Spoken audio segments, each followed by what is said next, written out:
Hi there, folks. Welcome once again to Great Ace Attorney Chronicles Resolves. Admin here with Captain Fox. Hi! And we're here to jump onto the second case. Apparently this takes place back in the first game's timeline. Yes, because if you remember from previous game streams, Soseki complained about being involved in two cases. Now we're gonna be doing that second case. Yeah. If I recall, the first case, he was suspected of attempting to murder a woman on the street. And at the end, it was proved it was just unfortunate accident. Yep. Oh, great. More, Hi, Draco. Time for more jury trial. Hey, Draco. So, episode 2. The Memoirs of the Cloudy Kokoro. Again, what the hell is that? I know, right? What the fuck does a kookaburra have to do? It was a ghastly tale of a winter's night, one of an invisible killer and a crime perpetrator on the pavement along Bryan Road. Briar. As the victim lays at death's door, the mystery just who has stabbed the young lady from behind has been resolved. But no sooner had my friend said that Eastern exchange student from his harrowing flight that in the dim, flickering shell of gaslight did a second bizarre crime rend the stillness of that very night. Oh, it happened the same night! Damn! I dare say most calls still recall the sensational headlines of the day. Haunted apartment of death, the condemned criminal's curse, the dread demon of cold gas.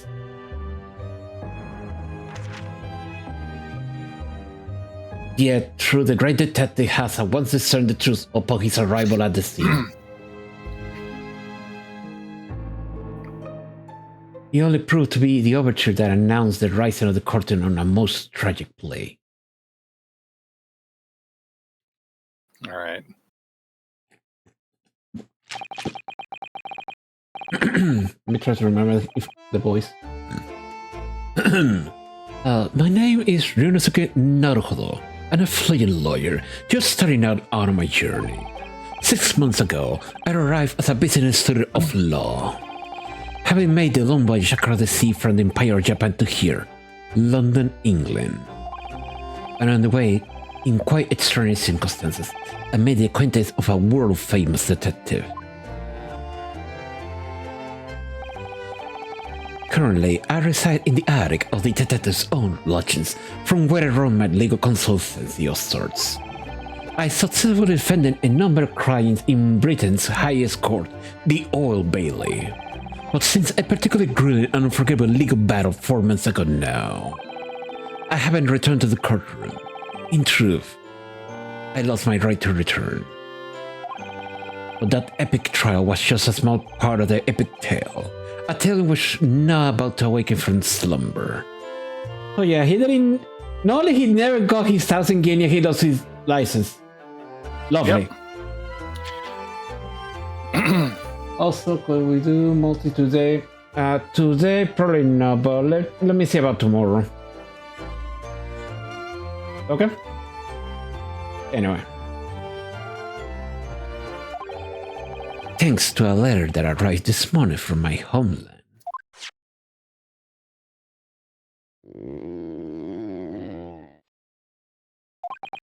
Hungry. What a delicious smell wafting up the stairs. Why he had to say wafting? Because that's what smells do. Okay. It must be nearly time for breakfast. I better go down to Mr. Shomsu and say good morning to the great detective and his flatmate. Also, that was sweet, not soup. Yep.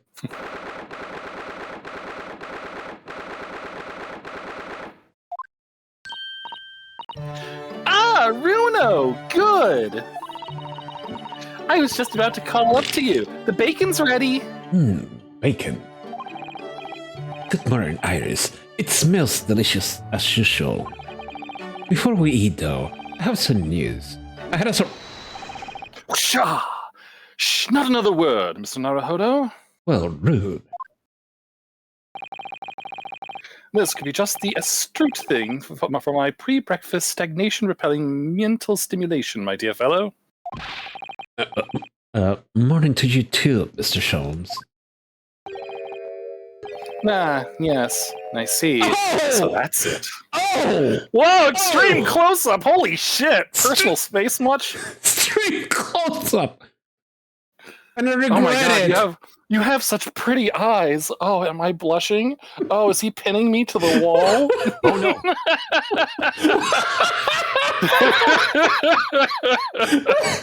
That was a good time.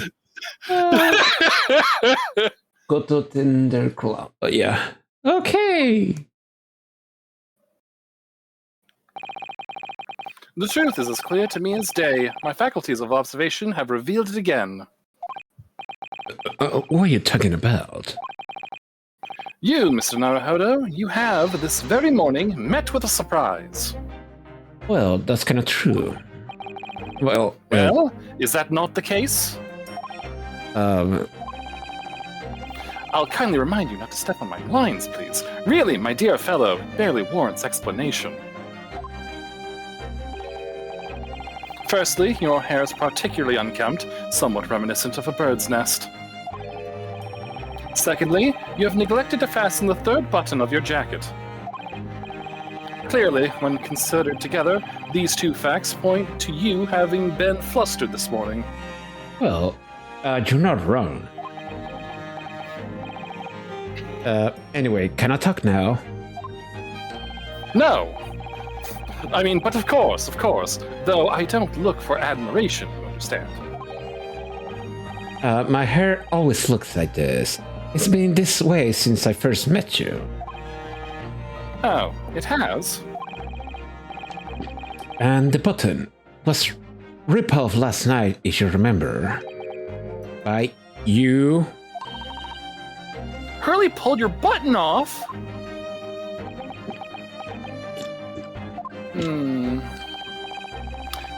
Yes, I recall the incident now. It was after supper, was it not? As the evening advanced, I picked up my violin and began to play the wailing notes of a haunting tune. But then, to my utter dismay, the third string snapped! Why did it have to happen? Why? Little wonder then, in my vexation, I grabbed the first button I saw and ripped it from its proper place. Well, I'd like it back now, please. It's true me that I can't fasten my jacket. And it's troubling me that you'd expect me to know where it is. Somewhere thereabouts on the floor, one presumes. Helpful, as usual. What matters at the present time, my dear fellow, is simply whether or not my deduction was unerring. But Hurley, Reno said it when he came in, didn't he? I had a surprise this morning. Ouch.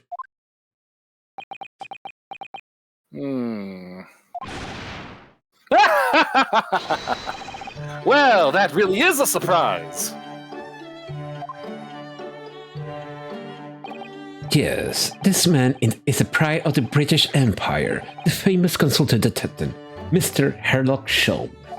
If he's the pride, I'd hate to see the shame.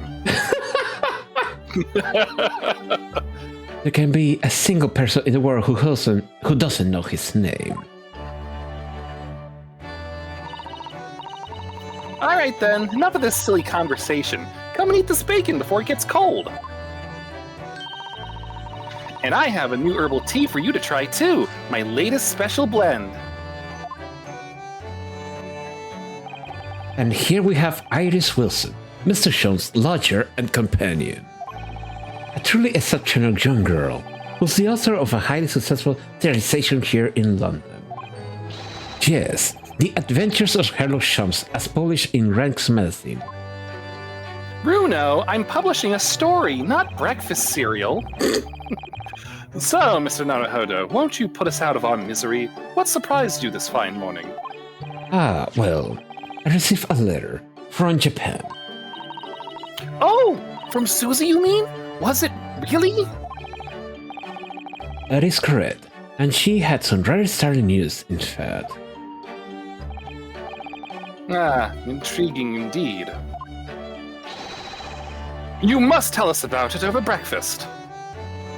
Oh, we're doing these kind of stories. Okay. Oh, yes, what fun! First of All right, all, let's examine. yeah, let's see the buttons around here. Well, he's got his machine back. Yep. That machine really is imposing, isn't it? But I can never remember its name. Hurley calls it his great analytoscope. It can analyze anything at all. That doesn't really help me. What does analyzing something even mean? Ah, an extremely astute question, Mr. Naruhodo. Sorry. Well, as Iris said, my machine here spits out analysis results of anything with which you care to present it. But how to interpret those results, that's the key. And I confess I have no idea. Ha! Sorry. You okay? Yeah. There you go. Yeah, I already read that. Okay. Clearly, I'm going to have to construct a great analytoscope to solve the problem. That might not help. Okay, the violin. Ah yes, Mr. Sean's faithful musician companion. Wasn't this violin made by somebody famous? Yes, it's a Stradivarius. Though I'm afraid you'd have to save up for 100 years before you could afford one, Runo. But didn't you buy it for a song, Mr. Shums? I found it at the pawnbrokery among the forfeited articles. It clearly said Stradivarius on the label. What? The ignorant broker had no idea of its true value, you see, so I paid a mere 55 shillings for it. Yes, I have something... Yes, I require you to not step on my lines, good sir. Yes, I have something of a turn for shopping. Herlock Sholmes, bargain hunter. But is it really a Stradivarius then? But of course, my dear fellow. It said so on the label.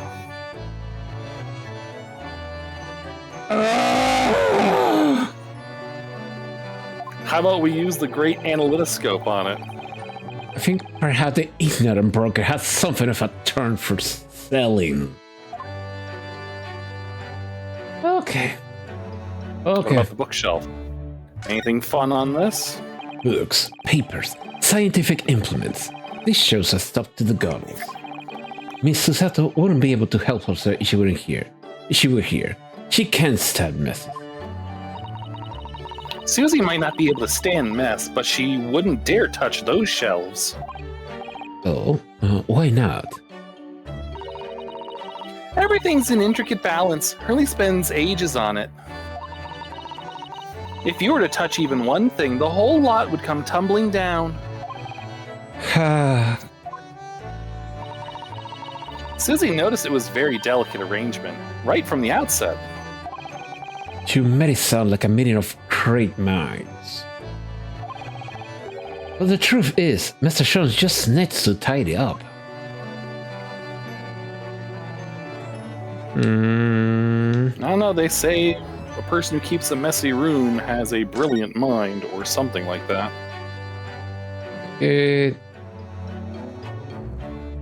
The fireplace, the mantle, the trunk. When it gets to this time of year, Londoners seem to leave their hearts alight all day long. And I love it. There's something very relaxing about watching the flames flit and dance about. But a fireplace in days of summertime is a waste of space. Really, no use at all. Rather like a great detective in days of no crimes and no criminals, Hurley? But consider this. Instead of a fireplace, a frost place. That's my latest idea. An extraordinary hearth from which emanates a cool breeze in the hot summer months. What do you think? I think if you made such a thing, your name will go down in history. The principle is extremely simple. One must, of course, light a cold fire in the hearth.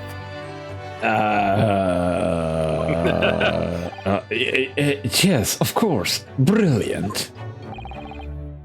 And then, of course, we'll get to cold fusion power. Yes, we get a huge block of ice and we start striking it with a hammer. We'll make cold fusion energy. It's brilliant, brilliant, brilliant! The trouble is, none of the fires I build ever burn cold. How it taunts me. So I should pretty say it's a bit of a damp squib. Uh-oh. We got Franziska von Karma. No! Oh no! Please! We're not even that far into the timeline yet. Okay, so it's the entire thing. Got it.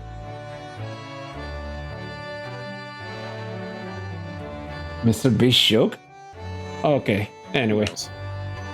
Anyway, the trunk. Ah, yes, the huge metal chest with the lace cloth laid on it, being used as a table for tea and coffee. It's very sturdy, that's for sure, and firmly locked shut. The chest contains my father's detailed records of Hurley's many cases. Yes, so I am led to believe, though personally I never actually seen it. And that's the way it will stay. Those papers are a secret between Daddy and me. If you go opening it uninvited, you might find yourself being bitten. Oh. And shot. What? Is there a piece inside there or something? The famous Kokoro, maybe? I know, I thought it was a kookaburra. I love those things. Okay, let me see. Let's see what's to the right. Yeah, give me a moment. Remember, I'm still packing heat. I got guns aplenty. Okay. Let's see what else. Oh yeah, this side. These are different pieces of evidence from cases you solved, aren't they, Mr. Shaw? Not quite, Mr. Naruhodo. Not quite.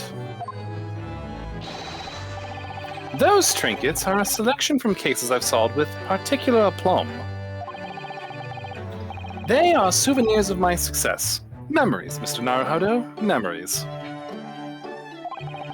Really? So, tell me about the case in which the bust of Napoleon featured. I forget. Memories, he says. Ah, wonderful, Mr. Jones. Wonderful. Okay, let's see what else. We got the hearth, we got this, we got books. Nothing much on that side. And then we have Iris's side. I can type with my eyes shut, you know. I can't believe it. When that deadline's approaching, you sound like a Gatling gun. How I know that? That reminds me of a dream I had the other day. It was a rather funny one. It woke me, actually.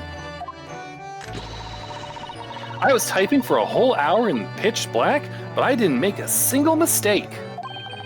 That's incredible. But then, when it got light, I found that there wasn't any paper in the machine. Ouch. Now I wonder if I'd actually been typing at all. I think you must fall asleep on the job. Oh yeah, I've kind of been there before. I know how you feel, Iris. There's so many different bottles up there, that charming little set of white shelves. Oh, do be careful, Uno. You mustn't try the contents of any of those bottles, even if you're hungry. I wouldn't do something stupid like that. I'm not a shell, you know. Well, I wish I could say the same for Hurley. The other day, he polished off a full bottle of one of my alkaloids. He did what now? He said he was hungry. Be extra careful. Yeah, this is the guy who also got shot in the last game. How is he still alive? Good question. Oh, equations. I look forward to finding out what aroma tea you'll have, Miss Iris. Every single day. Oh, it was the tea set, never mind. Yeah. Ah, well, I infuse a different concoction of herbs from the garden every time, so it's never the same twice. When you call it a concussion, it sounds more like a science experiment than something for tea time. Oh yes, that's because different blends can have very different properties. Some calm you down, some make you feel jolly, some give you energy. Today's particular blend is something quite special, so you're really in for a treat. That sounds ominous. It's gonna put you to sleep forever. I knew you weren't gonna go there. Okay, let's talk. Well, hold on, let's check what we got first. The armband as Just the usual. band. Well, let's present it just in case. Okay. Let's see here. Yeah, he still has Kazuma's. Oh, is this Japanese kanji script embroidered here? That's right. The name of the armband's owner. Ah, so that's how you write Naruhodo, is it? Actually, no. It's my best friend's name, not mine. It's pronounced Kazuma Asogi. I actually believe this armband in some way embodies his spirits. That and the sword. So you have to write all those lines just for one person's name? Kanji is funny, isn't it? That's right. Never mind my feelings about my best friend. This line is really what I want to talk about. Hold? I mean, can you blame her? She probably hasn't had much experience of viewing kanji script. Or dead people for that matter. Oh, Mr. Sholmes, about this. Shh, not another word. Ah, yes, I see. This would be a collar for some breed of miniature canine with a particularly long neck, and for winter use. Actually, it's the armband I also wear that symbolizes my role as a defense lawyer. Precisely, which leads us to but one conclusion. Your arm is in fact the particularly long neck of a miniature canine.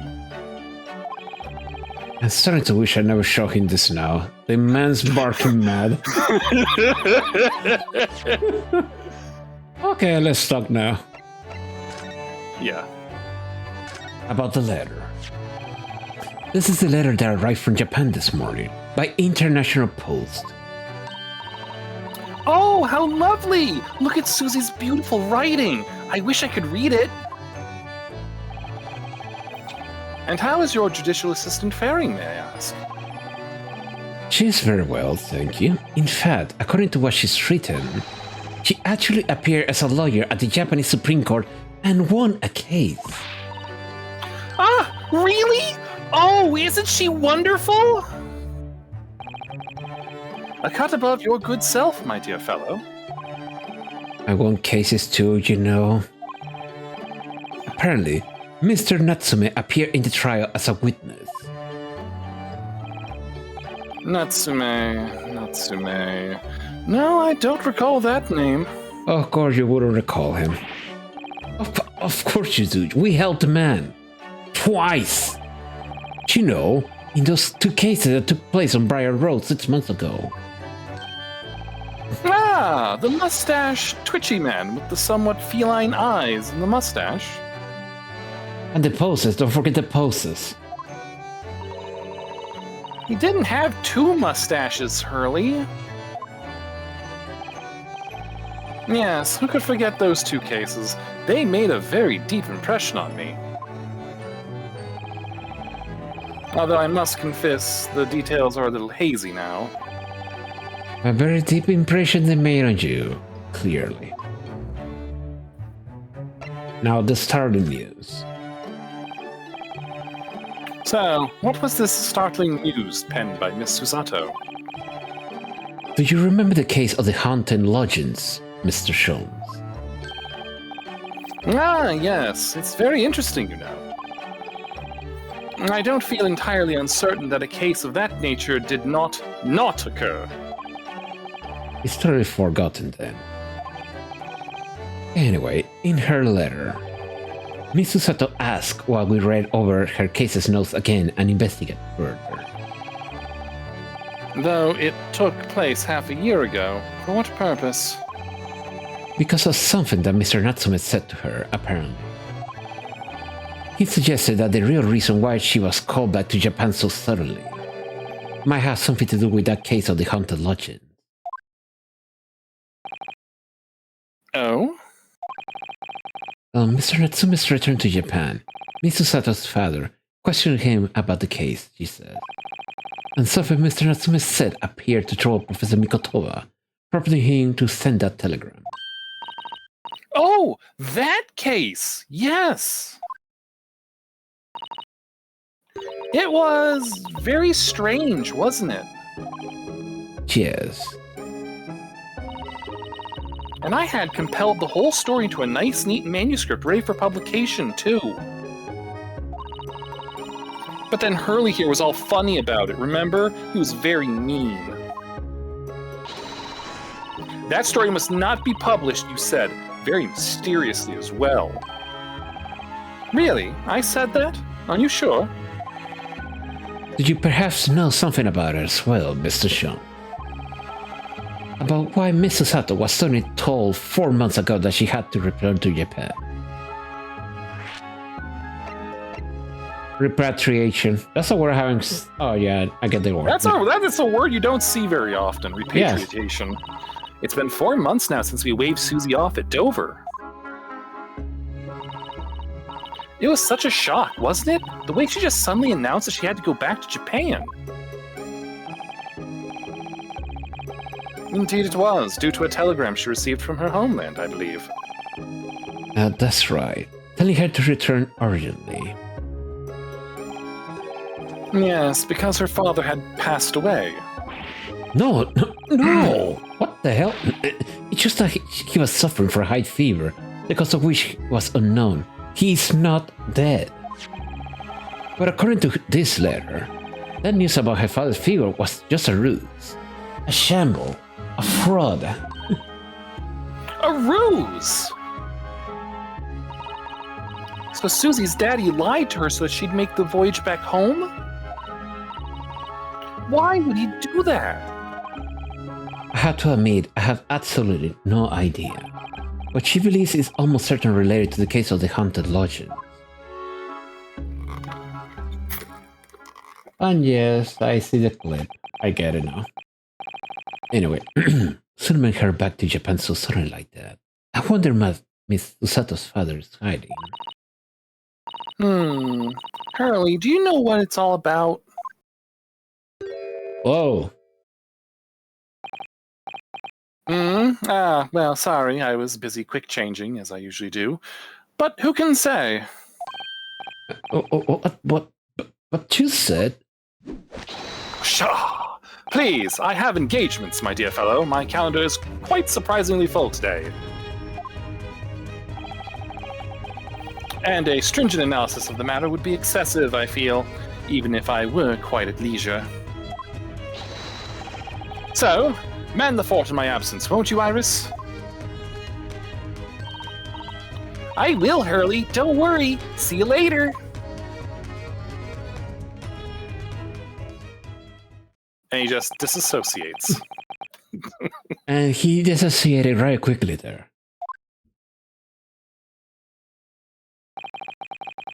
I think perhaps Professor Mikotowa isn't the only person hiding something here. Soseki-san was involved in 2 cases, but only of them was forbidden from being published. By, of all people, Mr. Shom. Aha! I found them at last! Is this the blood sample analysis kit? I think so. Iris, are they? The notes about the case? That's right. Susie and I compiled them together. The case of the haunted lodgings. Do you want to read them, Runo? Absolutely. Thank you, Iris. I had no idea what secrets could be still hiding in the shadows in this case. But perhaps if I read over the notes again, something might come to light. That's the spirit! And if anything pops out from the book, I'll shoot it for you! And so, Iris and I decided to read over the case notes again together. Everything from what happened to our investigation and what fierce battle court that followed. reliving every detail. I just need to find a clue. All I have all the time in the world. Because of course, I'm no longer allowed to practice law in the courts of Great Britain.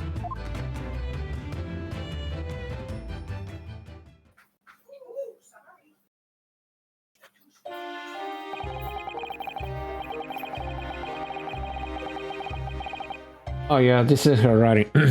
It was 6 months ago, a mysterious incident that unfolded on the wintry streets of London. Yep, this is the one. A young woman was found lying on the snow pavement of Bryan Road with a knife in her back on the Family Guy death post. Fortunately, her life was spared, but she was unconscious for several days following the incident. The fog was thick, and nobody saw her attacker, but by a cruel twist of fate, a visiting Japanese student was walking behind her at the time and was duly arrested. That man was Soseki-san, and the man who effected his arrest was Mr. Sholmes. Believing in a compatriots' innocence, Susato-san and I decided to represent Soseki-san in court. And after a grueling trial, many twists and turns, we finally managed to prove his innocence. Joyful, joyous, jubilant jubilation! Was the man's reaction after the trial, but his jubilant jubilation was short-lived. We received a telegram from Mr. Sholmes the following morning.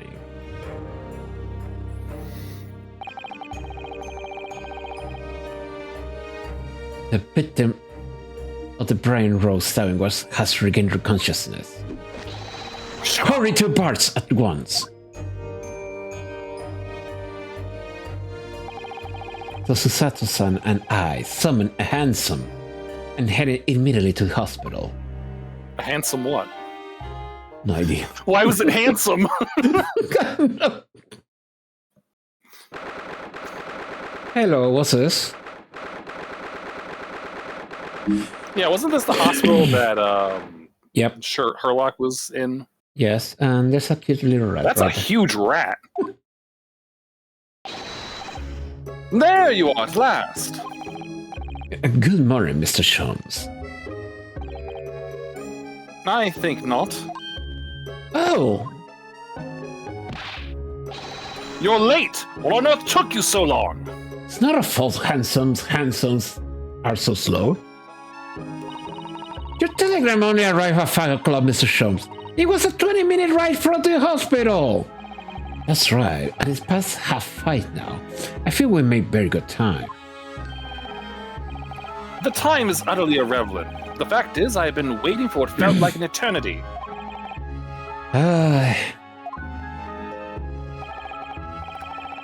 In point of fact, I myself was awoken at 4 this morning by a telegram boy. And feeling it was somewhat unjust that I alone had been roused at such an hour, I sent one to you. Well, thanks for that. Anyway, you're here now, so the victim is over there. She's only just regained consciousness.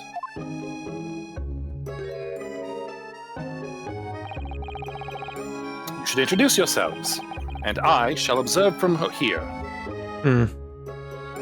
Want me to do it, or? It's up to you. Do you want to voice her? Yeah, let me do it. All right. So that's the lady who was found on the snow-covered pavement with a knife on her back. I was curious about her. Her name is, here we are, Miss Green. Okay, before we do that... Let's investigate the rat, like holy shit. This rounded wooden figure is in the most charming, isn't it? I don't think that's a decoration, Mr. Naruhodo. It's an artist mannequin, I believe, used when practicing sketching the human form in different poses. That's quite a fat figure.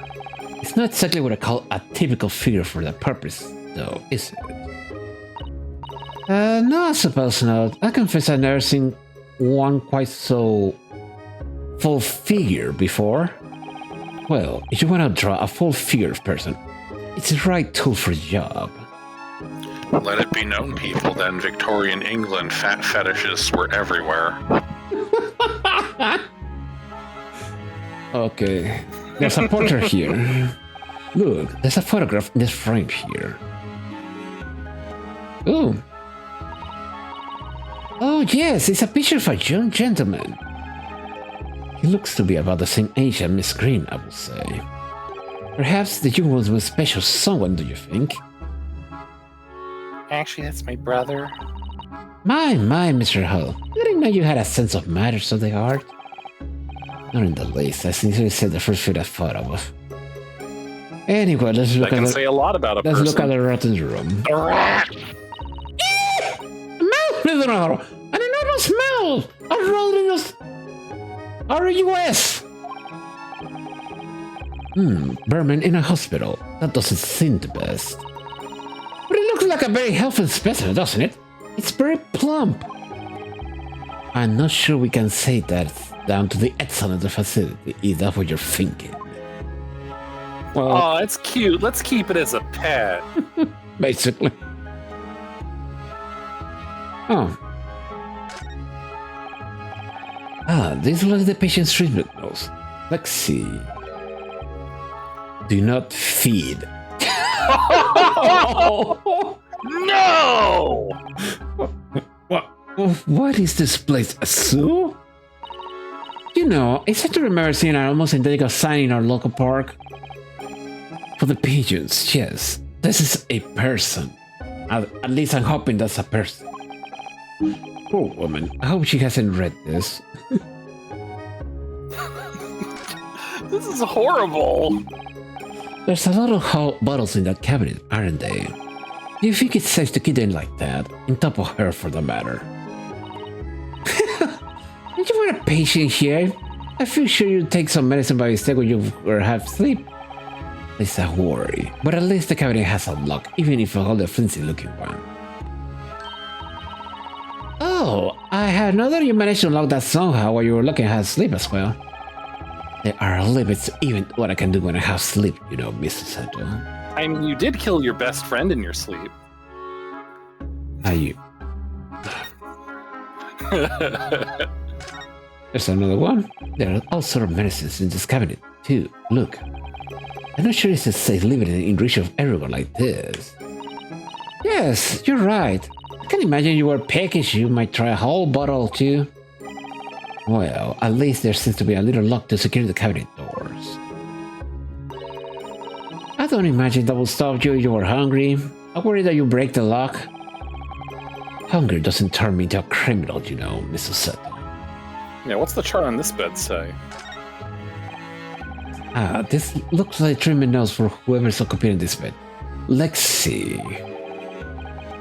Do not permit to run around the hospital. The patient doesn't seem to be here at the moment, so he or she is probably running around the hospital then. Oh dear, how worrying. What's worrying is why they haven't discharged the patient yet. No, Is there anything about the carpet bag? No. Well, actually, yes. That must be a bag of Miss Green's personal belongings. She will have been brought directly here after she was found stabbed on the pavement, though. I bet a friend or family member probably brought something for her. Alright then, let's see what's inside. Change the clothes. Yeah. We're just doing this right in front of her! Change the clothes, no doubt, and... No, Mr. Hull! You must never criticize a young man's personal belongings! What the hell is wrong with you? The young man might have chocolate, or biscuits, or caramels. Or... biscuits, I don't know. Like, I just imagine both of them, like, kneeling down, looking through the bag right in front of her, without even acknowledging her presence yet. We had some... let's see. I received... Oh yeah, this was some of the evidence from the previous trial, remember? Yes, that's the books and... Yeah, the map. So this was the map about where everything happened. Yeah, and this wasn't the book card what Hideaki was purchased from a bookstore? Yeah. Good morning. Eh? Hello, Ryunosuke Naruhodo from the Empire of Japan. Oh no. Was it just knife that? Are you the man who... No, I'm a lawyer. And I'm Miss Susato Mikosoba. Pleased to meet you. Oh no. No. Was it your knife then? Are you the one? No, I saw you. I'm Mr. Raho's judicial assistant. We heard that you regained consciousness. I wanted to come to give you our best wishes. Oh, bad wishes? For me? Oh, thank you. I'm Olive Green. I'm an artist. Well, that's not right, is it? What I mean is, I'm trying to be an artist. Well, what I really mean is, I desperately want to be an artist. The truth is, I don't have any talent. I don't know. I know I don't. It's no wonder I was stabbed in the back. I don't think that's related, actually. Gosh, this woman seems to be bending over backwards to put herself down. Seeing that we're here, we should talk to her about what happened from her perspective, I suppose. To suddenly be struck in the back by a blade as you were walking along the pavement. What a terrible experience you had, Miss Green. It was so cold that day, and the fog was so thick, I couldn't see a thing. That was 4 days ago now, I think. Is that right? Yes, that's right. I'm afraid you've been comatose all that time. But the key had me so, hasn't it? While I've been in the hospital, I mean. Pshaw! Indeed it has, my dear madame. Spectacularly by none other than I, Herlock Sholmes. Mr. Sholmes, as we well know, it was Mr. Naruhodo's hard work in court that solved the case. Are you yet to hear what happened, Miss Green? Oh, yes, I'm afraid so. I can tell from the police force is supposed to be coming to film in shortly. Oh, I see. Me coming round seems to have made everyone frantically busy. I'm so sorry. I should have been drinking consciousness. It was selfish of me. Oh, no. We're relieved that you're on the band, Miss Green. Really, we are. That kind of attitude, maybe her surname should be blue, not green.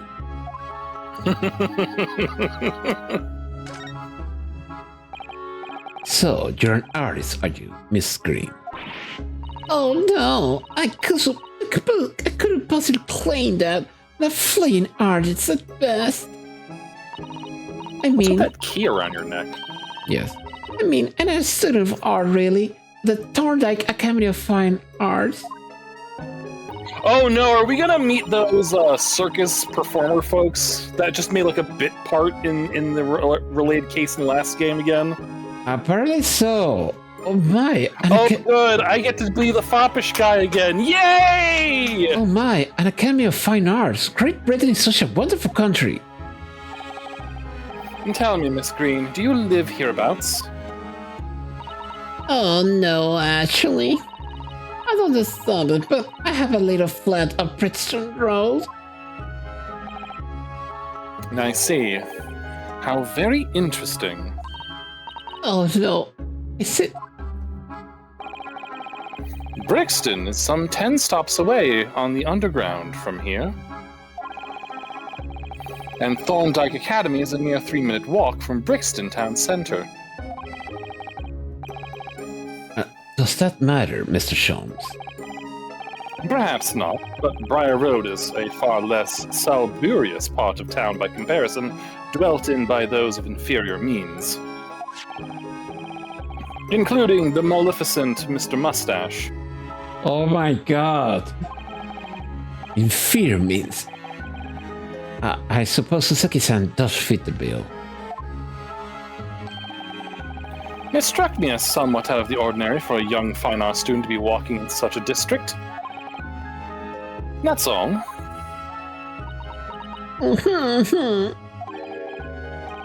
What's this? It should climb up. Mr. Sholmes, you should be ashamed of yourself. Prying to you men in private affairs. Oh dear me, do forgive me. If you mind. I'm being discharged shortly, so I need to pack up my things. Oh yes, of course. We will keep you. Thank you very much, Miss Green.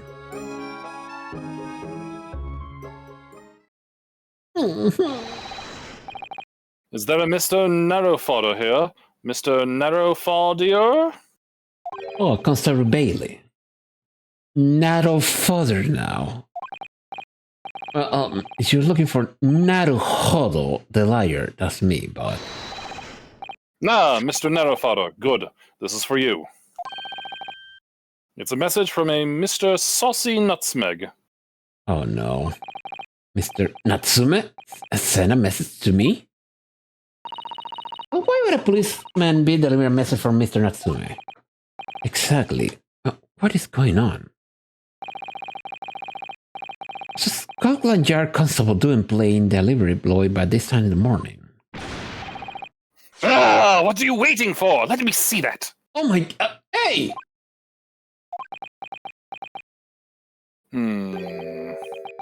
Well, this is most unexpected. Is something wrong, Mr. Sholmes? Is something wrong, Mr. Sholmes, he says. Have you not seen this note? No, because you took it from him! No, how could I? It would seem that London's criminals have no intention of letting the great detective rest.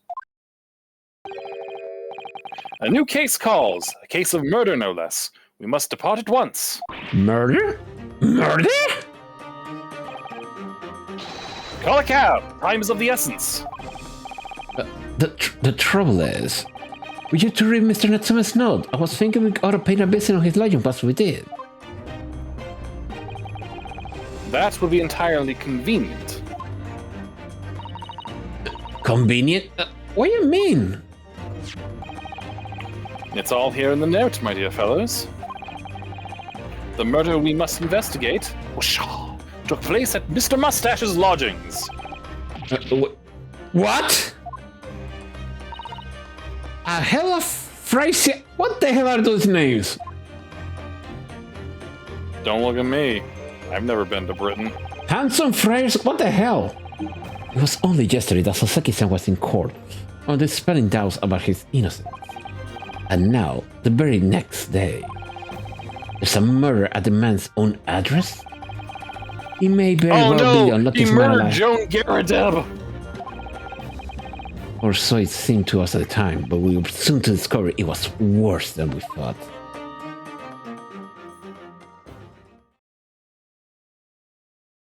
Years.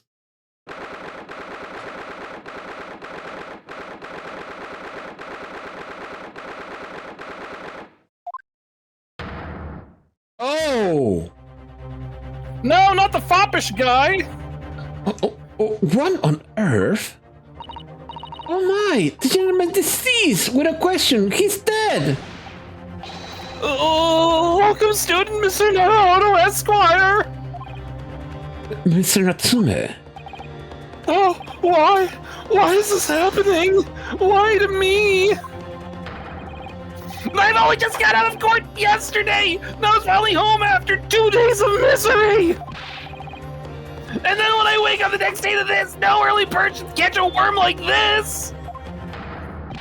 Woeful worm without wiggle! I see you're in high spirits again this morning, Mr. Mustache. Ah! Not the horrible hairlock Sholmes! Shoo! Shut up! Show yourself the door! I never invited you! Mr. Shonsky here with us. I'm quite sure he'll be able to help you, Mr. Natsume. I am entirely at your disposal, Mr. Mustache. What can I do for you?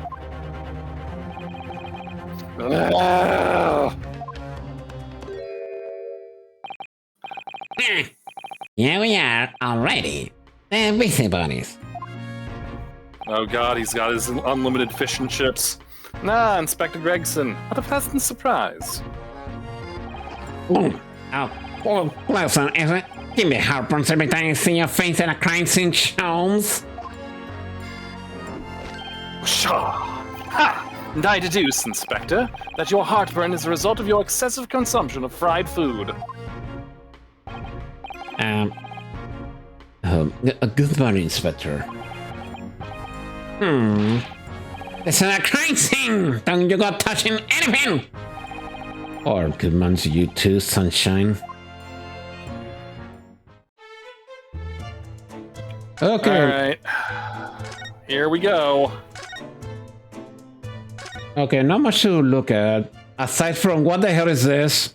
Oi, I had thunder! You're not gonna mess I up. think we have to talk to him first. No, I just wanted to look, that's all.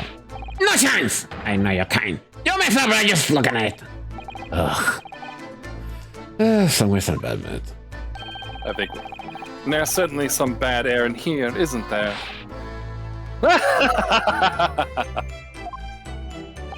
If only we could open a window. Alright, it sounds like you better talk to the inspector first and try to curse some favor. Pan more over to the right. One more. No, yeah, that's as far as you go. Okay. Yeah. Alright, so we'll have to talk to Sunshine first. So, Inspector, what was his business name? Who was he? Mr. William Shakespeare. He was a lawyer here. As you can probably tell, he was an actor. A bit of debt loss as he happens, or in this case, just dead. Damn! Mr. Shakespeare? It was the landlord, old Mr. Garbett, and the other lawyer, Mr. Natsume, who found him. The fella didn't rise at his usual hour, so Garbett got worried and kicked the door down. Really? Wow! Kick the door, you say? I had to see it to believe it. But doesn't Mr. Garbett have a bad leg? Yeah, because of all the kicking. Ah yeah, you're right there. It was a cheery Japanese hunchback over there who actually did the kicking with those sandal heels. Really? Soseki-san? The bet was pretty much hard, it seems, even down some tiny friend side for petty crimes. He had no money, no place to go, and no friends. His only acquaintance were the people in this house. Mr. Life and a miserable end to it. Mr. Life and a miserable end to it. I was gonna say, wow, Gregson, your voice only got deeper. Holy shit. So, what exactly is Mr. Natsume still doing here? He's not involved in investigations, so shouldn't you have sent him away from the crime scene? Well, I'm not saying it because the fella looked odd or anything, or he had suspicious, or he had that suspicious mustache and that slouchy pose. But he totally did it. But I thought it would be prudent to take a statement from the cohabiter. Almost said the quiet part. Well, didn't we? You nearly said culprit there, didn't you? Oh dear. Mr. Natsume appears to be under suspicion again. It certainly seems that way. He just comes across as such a... Wow! Way to profile a man! Poor man. Unfortunate. Anyway, I can't say much until the coroner gets here. But I don't think the fella's been a goner that long. The body's still warm. Even the inspector would allow it. I don't think I would bring myself to touch a dead body. Okay. We got an ad break soon. Oh, let's look at the window. Oh, wait. No touching the crime scene. You haven't curried enough favor with him. God, look at all this cheesy paraphernalia around. Okay, so I can talk to him. We'll do it after the ad. We'll do it after some ads break. Okay. I'll be right back real quick. I need to check on something. Mm-hmm, take your time.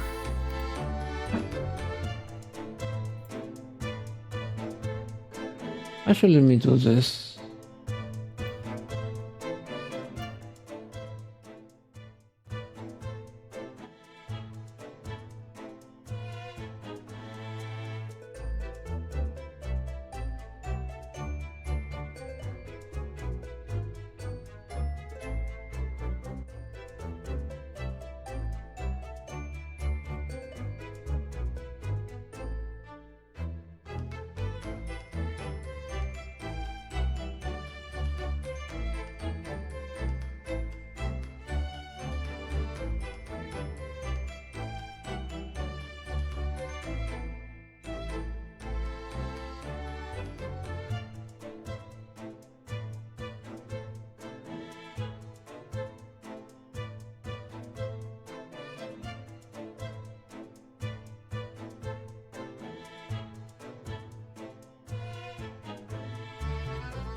Okay, we got about 30 seconds more ads, but we're pretty much back. Alrighty. William Shakespeare. Shakespeare. I never did any of the special cases from the first game, did we? No. Oh, here we go. Olive oil, I mean green. 20! Yeah, she's fairly young, ain't she? An art school student who's ambitious to become an artist. She usually regain consciousness having been comatose for days after suffering a step one. Then we got Japanese scholar sent to London to further his research into English language. He just been acquired serious crime. Also, welcome back, everyone. Welcome back. And then with William Shakespeare, 31.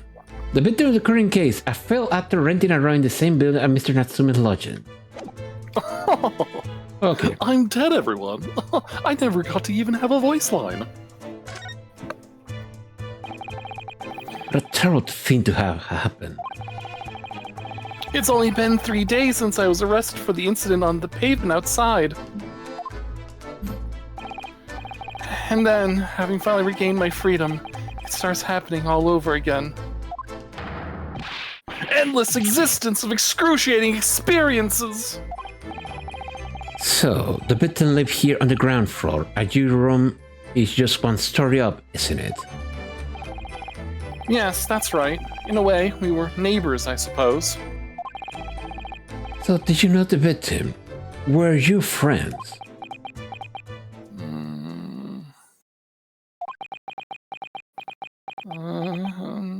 Are you hiding? What are you hiding? What are you hiding? What's the matter with Suseki-san now? It was an easy enough question, wasn't it? Why he seemed so shaken by it? Oh, well, I suppose he wasn't a complete, just a stranger. Oh no, they were lovers. But he never invited me to his room. Never.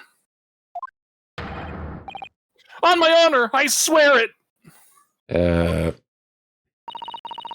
What an extreme reaction. Yeah, he totally went in here before. You're probably wishing you never asked how, aren't you, Mr. Naruhodo? When we found him here, I felt wretched, which is why I sent word asking you to come. Though that what? Inspector over there! I heard you. That guy. What the fuck are you doing? Just horrifying as usual, huh? Just wait until case 5. You're going to love what happens next. Mr. Jones, what are you doing? Ha! You need only observe to know it, my dear fellow. Investigating, naturally. There's nothing natural about that pulse. In fact, none of these pulses you Europeans have. I'm awakening a new stand, you see. Mr. Jones, have you made some miraculous discovery? Patience, my dear madame, patience. We've not even been in this room 5 minutes. So far, all I've managed to do is what actually happened. My goodness! But isn't that everything we need to know, Mr. Jones? Now that you propose the idea, I believe one could indeed see it that way. At the present time, I have managed to draw 2 incontrovertible conclusions. Oh, Here we go again. We're doing this. The first, that there was a physical struggle here last night in which the victim fought for his life. Ah! Mr. Natsume, what's wrong? Is something that Mr. Jones said significant somehow? No, don't mind me. Forget I was here. And my second conclusion is that there was a poison lingering in the air here last night that passed the victim's lips. Nonsense! Alright, Mr. Natsume. Why are you reacting so extremely to Mr. Jones' deduction? No, please, pretend I'm not here. Invisible, ineffable, inscrutable, insignificant. Impossible to ignore. You must tell us everything, Mr. Jones. Spare no detail. But of course. Let the theatrical tragedy before us be unraveled by my great deductions, presented for your pleasure in 2 acts. We heard some truly outstanding great deduction from Mr. Jones in the past. No doubt this will be no exception. What miracles will unfold before our eyes this time? Behold, white tigers! So, my dear fellows, for your delight and wonder, let the curtain rise. For Herlock Sholmes, logic and reasoning spectacular, Act 1. And here you know. Shut up.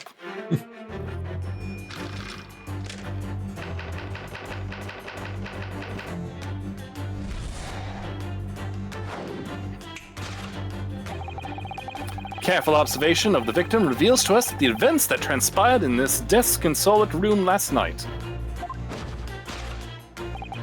Oh, Foam at the mouth of the deceased clearly indicates the use of poison. and there And it he's is. smiling too. Yeah. Next to the victim, we notice a large dining plate which contains, you will observe, Butter. 1/2 of a sizable bar of soap. Meaningful? Indubitably. Why is this soap set so purposefully upon the dish? Like the victim's Last Supper, in fact. Yes.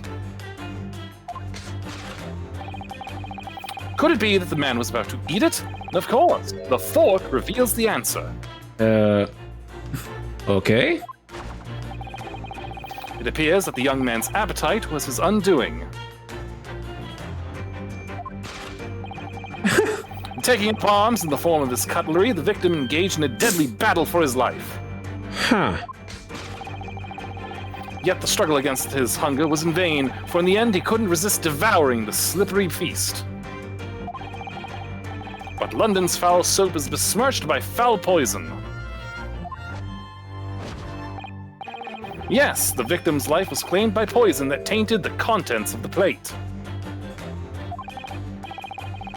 The soap and the lather about the young man's mouth are too perfectly matched to ignore. The cause of death was clearly intoxication due to excessive ingestion of foul soap. How that makes any kind of sense? I will admit eating soap is not good, but I don't think you can die from it. Though personally, I have a greater interest in the taste of foul candle wax, of course. Okay, that explains it. Let me guess, if he was born in modern times, he would be one of those kids who ate crayons. Yes. Suicide or murder? The cause of death identified, we proceed to Act 2, where we ponder the next question.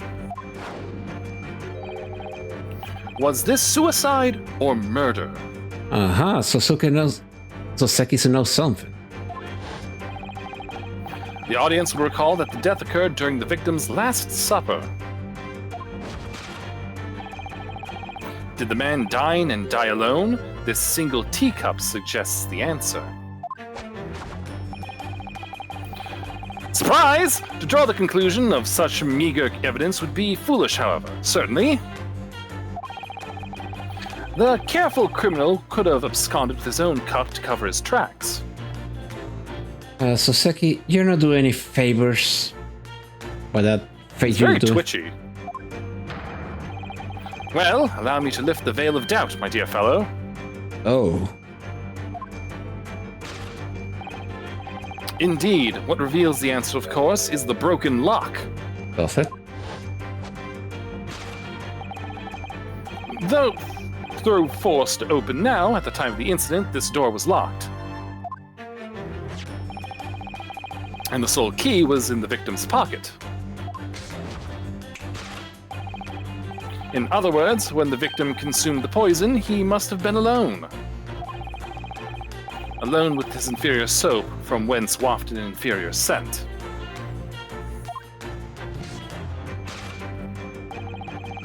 And with that acrid aroma lingering in the air, the victim met his end in tragic solitude. We can take comfort only in the fact that his soul was well cleansed on its way to the hereafter. Too soon? It's never too soon.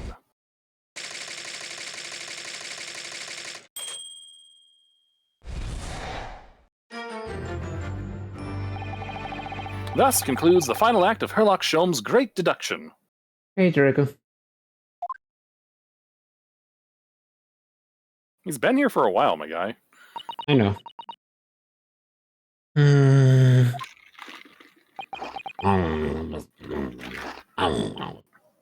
I had to say it. I've been saying all this time. There's just one thing, Mr. Sholmes. You are disposed to identifying just one thing, aren't you, Mr. Naruhodo? Pray, what concerns you? Well, no matter how hungry he was, do you really think the man would have eaten soap of all things. It is quite apparent that this man had barely a penny to his name. I guess, but still, soap. It is a curious thing, but to one so destitute, soap can suddenly appear quite irresistibly appetizing. How extraordinary! In truth, I have tried a little soap myself in the past. It shows.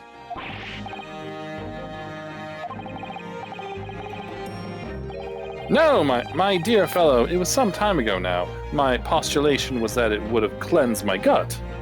Again, it shows. Did it? Oh my god, Susato, don't encourage this.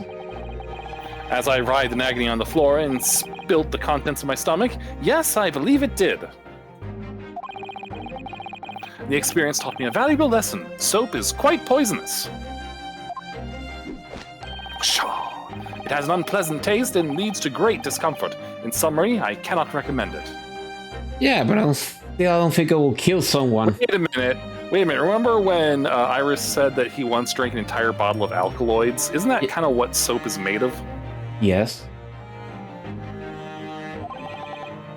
Believe me, I wouldn't eat it even if you did. Actually, yes, that is true. There's something that troubles me as well, actually. Oh, what's that? It's Mr. Natsume! I've been standing like this. Ah! Ah! I couldn't help noticing shuddering quivering out of the corner of my eye. I'm like if Mr. Shones just touched a nerve somehow. Nonsense! Wow. Well, that clenched this episode didn't last. I think, judging by Mr. Natsume's reactions, the great detective Dodger may need some gentle corrections in order to reach the actual truth. Yes, Mr. Shun's observational deductions are sometimes a little too sharp. He has a tendency to hit the nail on the side of the head and drive it into the toss angle. When he does that, it follows to straighten things out. Alright then, let's see what we can do. Yes, we must pick out the keywords in Mr. Shun's quite brilliant deductions. And discreetly change them for something that makes a little more sense. If we can do that... Belch. I'm sure we'll arrive at what Mr. Shun's meant to say in the first place. In that case, are you ready for the second performance of the day? You love this, don't you? You bet your sweet Bippy. Once again, my dear fellows, for your continued delight and wonder, let the curtain rise. For Herlock Sholmes, Logic and Reasoning Spectacular, Act 1. Revise.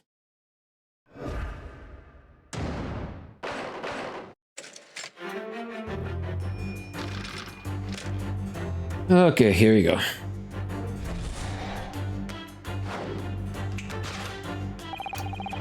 Careful observation of the victim reveals to us the events that transpired in this disconsolate room last night.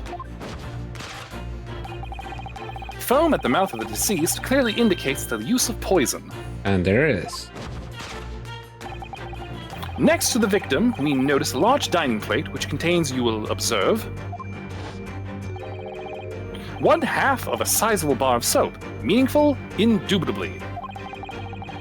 Why is the soap set so purposefully upon the dish? Like the victim's last supper, in fact. Yes. Could it be that the man was about to eat it? Of course. The fork reveals the answer. And there we go. Well, you can't deny that fork implies the man was eating something, or about to eat something. Or about to attack someone. Yes, that's true. If I were to decide to eat some soap, I would prefer to use a fork that attended with chopsticks. And of course, only half of the bar of soap is left on the plate. But might not be some explanation? Something material that proves whether or not the man really ate soap? Okay. I don't know, let's take a look. Usually it's something behind. Okay, that's the angle. Oh, wait! No. What's that on the floor there? That's the hat. That's the hat. Wait, alright, so what that's are we the, looking for? yeah, this is the angle can do so. Wait, right now, wait, there was the other half of the soap I saw.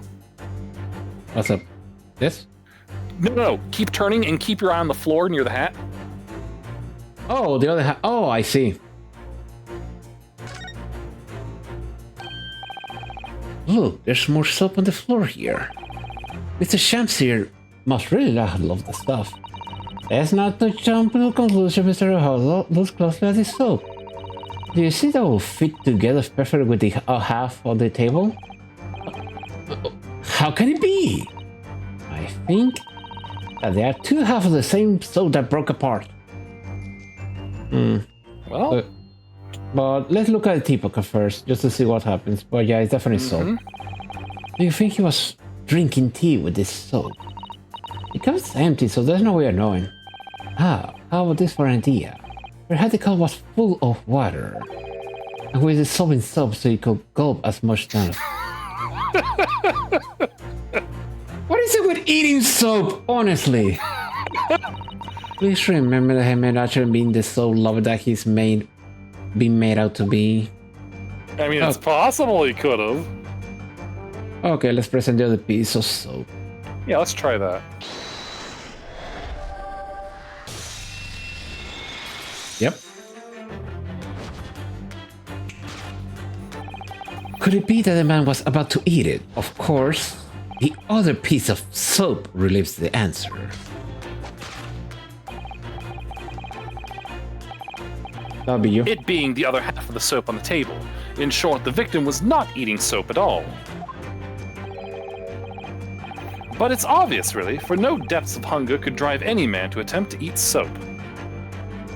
Thought reflected, Mr. Jones, please. Even I, with my unquenchable thirst for practical knowledge, took only a single bite. Yeah, the whole soap basically, with a single bite. But that begs the question how the man was poisoned, because there's no sign of any food on the table. Whooshah! An excellent observation, Mr. Naruhodo, and one that furnishes us with the answer we seek. For London's foul soap is besearched by foul poison. Yes, the victim's life was claimed by poison that tainted the contents of the plate. And here we go. Mr. Jones is still pushing the soap argument then. Perhaps he suggested the man licked the soap rather than ate it. If soap in London is that poisonous, I don't think I want to be washing my hands with it. But they're not saying of any food in the food at all. So it could be a drink. Of course, food isn't the only thing that passes people's lips, isn't it? Let's look at the stain. Wait. Well, we got a very different angle now, so let's see what we can get here. Hold on. No. You see something? No, I thought I did, but no. But that stain was bothering for a while. But the teacup now seems relevant. Yes, a western vessel for the serving of infusion of dry leaf tea. I don't know what I had to go say that way, but regardless. It's a teacup, Mr. Huddle, as you well know. Stop putting on airs. See? And it's empty. So we already established that the victim wasn't eating soap when he died. However, there's significant evidence to suggest that he was drinking tea. My thoughts exactly.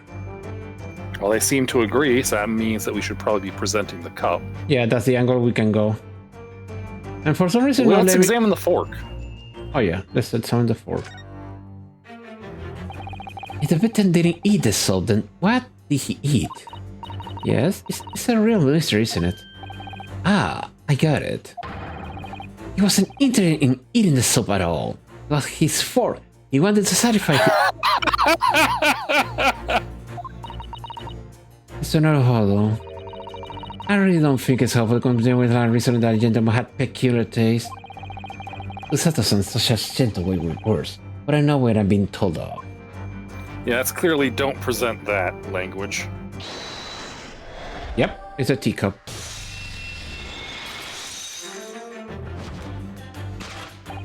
Yes, the victim's life was claimed by poison that tainted the teacup. Indeed, cups have been the vessel of choice for practicing poisoners over the centuries. and it would appear that this victim drank every last drop.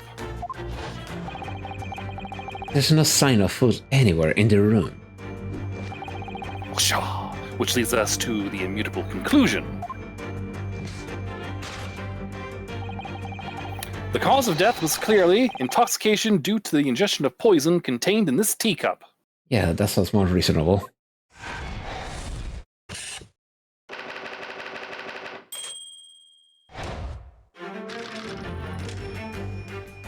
Now, was it suicide or murder?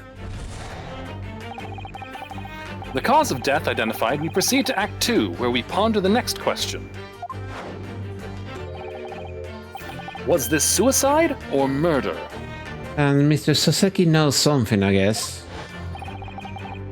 The audience will recall that the death occurred during the victim's last supper. Did the man dine and die alone? This single teacup suggests the answer. Ah, the Western vessel for infused hot drinks again. It's already featured heavily in our deductions so far. Yes, we can imagine that shortly before his death, Mr. Shamsir was having a drink of tea. There will be nothing remarkable about that, but what troubles me is Mr. Natsuno's reaction when he heard Mr. Sean suggesting it. There's more to this deduction than it seems. We must closely examine the scene of the crime again for some more clues. Okay. Alright, so we can swing all the way around now. What's in his other hand? Oh, a second teacup! Yep. Before we do that, no, we can check out that. And there's a stain over here too, but... It's probably from spilt tea. It's another Western vessel for... It's a fucking teacup! Wow! Okay, she's losing her patience with this. But it's empty. And it has a crack in it too. Given that he's actually holding it in this one in his hand, we can assume that this is the cup from which Mr. Shamsir was actually drinking. But if that's the case, it changes everything. Everything we deduce for now is turned up his head. I have had a feeling about this. I almost don't want to say it. Yes, I know exactly how you feel. But we have to do it. We have to.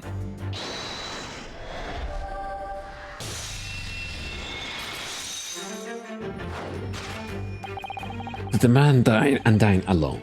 This other teacup suggests the answer.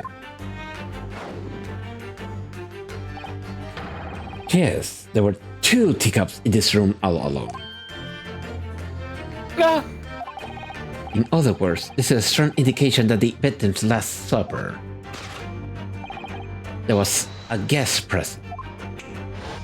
A very well-dressed one at that. At the very least, we can now say with certainty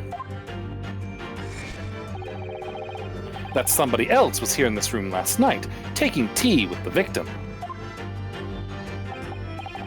What are you talking about? Utterly, unbelievably, unjustly unreasonable! To draw a conclusion on such meager evidence would be foolish, however, certainly. In which case, what more can we deduce about this possible guest at the table? Well, allow me to lift the veil of doubt, my dear fellow. Do you mean to say... No, do you mean to say you know who exactly was in this room at the time of the victim's death? Indeed, what reveals the answer, of course, is this broken lock. That's not the issue. I'm not sure I like what this discussion going on. I'm afraid it's too late to go back to the halcyon days of eating too much soap. But the identity of the guest who was in here last night when the victim passed away is something I have a very bad feeling about. Well, you try to ignore your feeling, but we cannot ignore the truth, Mr. Narhado. No, I suppose not. Time to look around again.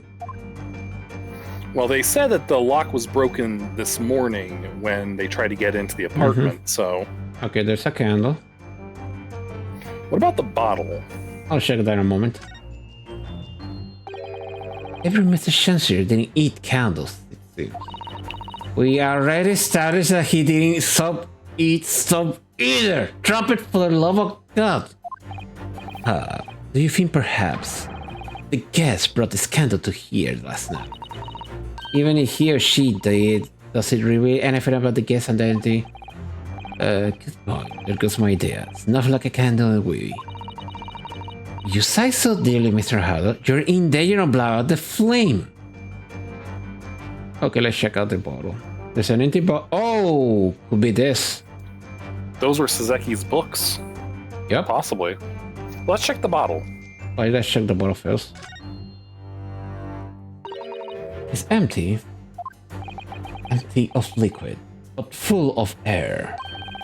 That makes you think, doesn't it? It makes me think that you're full of shit! We should be This is no time to wax philosophical. We should be thinking about who else was in the room at the time. Bother. Sasato's quick response was clever than my original riddle.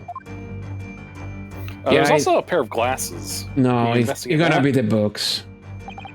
At first glance, I know, but I want to see if there's flavor text. At first glance, it seems that the only thing in this room are the makeshift stage and the costume. I observed these 3 books initially. I wonder what they are. Let's see. The titles read: The Picture of Marcel Lacroix, Canterbury Journeys, and A Meal for Gariot. Those are the books. Yep. Wait, I'm sure I heard those titles before.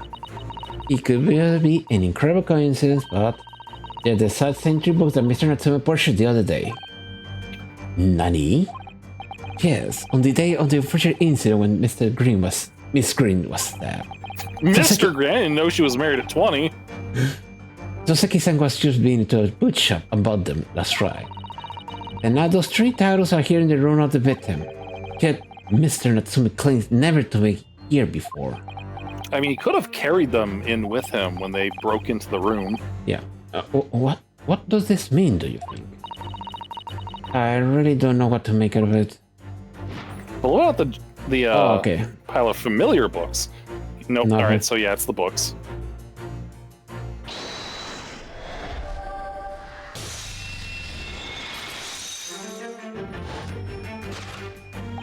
Indeed. What reveals the answer, of course, is a pile of familiar books. Quite so. It is no mere coincidence that these 3 titles are here in this room. It's the link to the truth. Ah! Mr. Natsume, you purchased these books 4 days ago at a second-hand bookshop. That's just a coincidence? In that case, you'll be able to bring the same 3 titles from your own room, will you not? This very moment. No!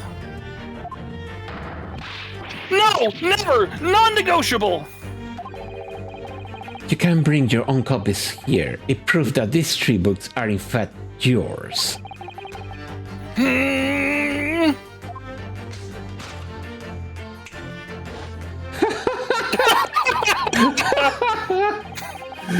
Having purchased the books 4 days ago and returned to your lodgings, you were arrested the very next day. So you could consider you have bought the books here for that even. But you I like never how he's should... doing a different pose every scene. In other words, you could only have brought these 3 books here to the victim's room.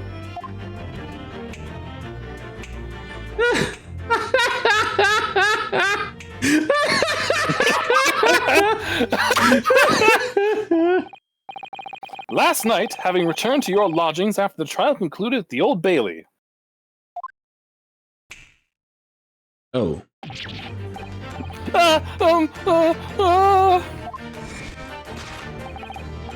In short, there is only one possible conclusion. The victim died here in this room last night as a result of poisoning. And that same night, the victim had a visitor. And that visitor? Oh shit, I had to say it. Spotlight, please. 3, 2, 1. Was you, Mr. Soseki Natsume?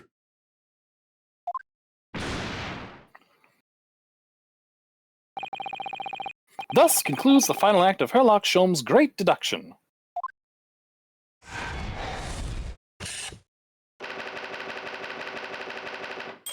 Yep.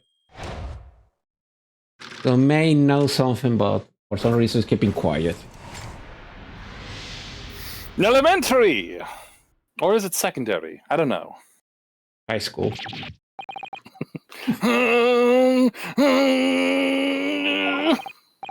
Not again! Not again! Not again! Not again! Well then, Mr. Natsume. It will appear you're gonna have to accompany me down at the chart again. But wait! Hold your horses! Oh, yeah?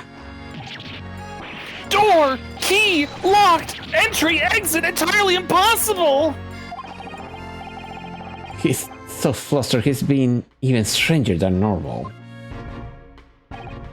What, you think that's an ally? Look at I just made a copy! What? You live in the same building after all. You have plenty of opportunity, I'm sure. But... Misery me! Sorry, sir. You'll get your chance to get your side of the story later. The facts speaks for themselves, Mr. Mustache. You horrible hairlock Sholmes! He really has found himself on Arch Road now, hasn't he? Come on now! No dilly-dallying! Outside! There's a carriage waiting! Let's go! Welcome, student Mr. Naruhodo Esquire! I never imagined I'd be in this position again, but... Aw, puppy eyes. I mean kitty eyes.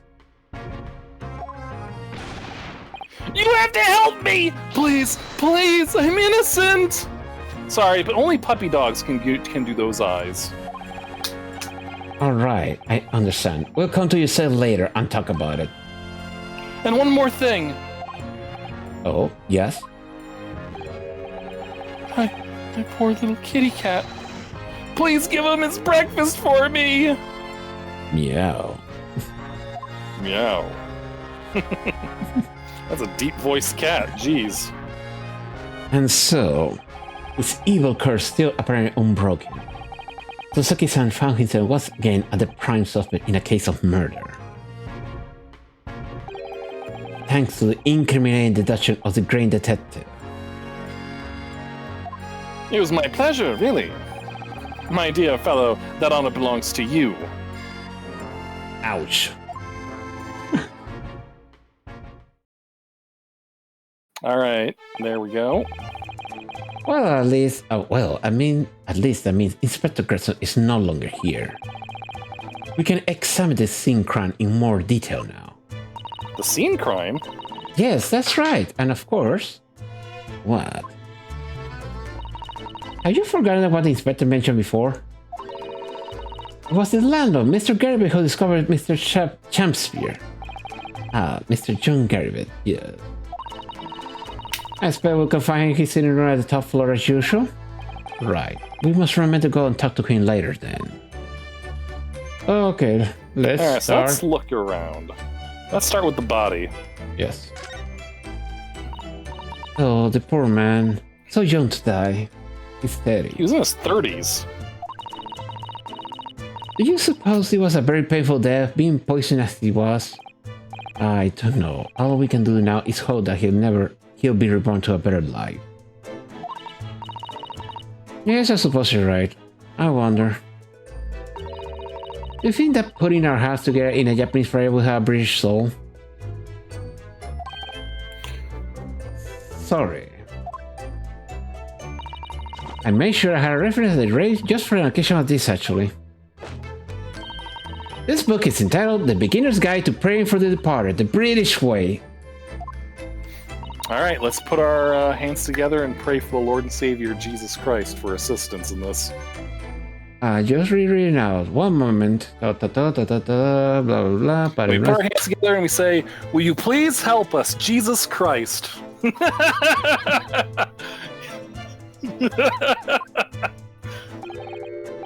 There's quite a spine on that book, isn't there? Okay. There's the teacup. One of the teacups that Mr. Champion his guest drank from last night. Well, don't go drinking from there, Mr. Arholo. There's bitter poison inside. I'm not planning on drinking any, don't worry. Anyway, the cups are both empty. That's true. So, one was from Mr. Shakespeare, and the other must be the cup that Mr. Natsume was drinking from. But Sasaki-san wasn't poisoned, of course. Perhaps we should take this so we can examine it in more detail later. We'll check in a bit, let's see if there are more. Wait, why are they still here? Didn't we take them? Look at these extravagant and bright colors. Somehow they look out of the place in this room with this grimly shady going on. This one looking like a king's attire. A king. I was dreaming of being a king. I think you've been reserved for a feudal lord, a daimyo or such like. With a shomei, not top. If a Japanese man wishes, he has shomei. Oh, you will look more than one, and you already had a sword! Can you imagine what will happen if I walk around the street in London with a shomage and a sword? Then we have the plain clothes in the corner there. We can't examine that. Not about the window in quotation marks. As we see from the side, the window is completely bricked up. A vestige of the former window tax that Britons had to pay. What a strange thing they used to tax in Great Britain. I mean, making people pay for the number of windows they had in a property is extraordinary. It's heartbreaking to think that the poor having to block out their window just to avoid an affordable tax. Oh. What is it, Mr. Sato? You look closely, a number of bricks are loose. Well now. What the? More soap! Oh yes, it looks like more amateurs have broken out a few times. A few of them just here. What's the message? We did I wonder, being a lodger renting this room. Ah, look at this, Mr. Arholo. On the outside there's a little ledge, and there's something on it. What? Outside? Okay. I guess we're not gonna... Wait, we can examine the window again. Brrr, so cold outside, you can feel it through this gap. It did snow last night, all last night. It could be cold. More importantly, what is on the ledge out there? What are those snow-covered lumps? It's more bars of soap! Soap? What are bars of soap doing lying up on the ledge outside of the window? Or he wants to do a clean getaway? Shut up. I have no idea. But the pair of them looked rather charming like that. Still, that's very strange, isn't it? Bar of soap lined up outside the window. Wait a minute, I think it's drugs. We'll get to that eventually, hopefully. I think perhaps we should take one. There are two after all. Oh dear, I suppose we could... Oh, what's this? Look here at the soap! Ah. Do you see? In the middle there? There's a patch that has different colors. More like so transparent, but... some sort of fancy design, I suppose. Only in Great Britain. It looks like the Humaru flag of Japan, doesn't it? How wonderful. For a very expensive brand. Expensive? That what is it doing in this ramshackle old room?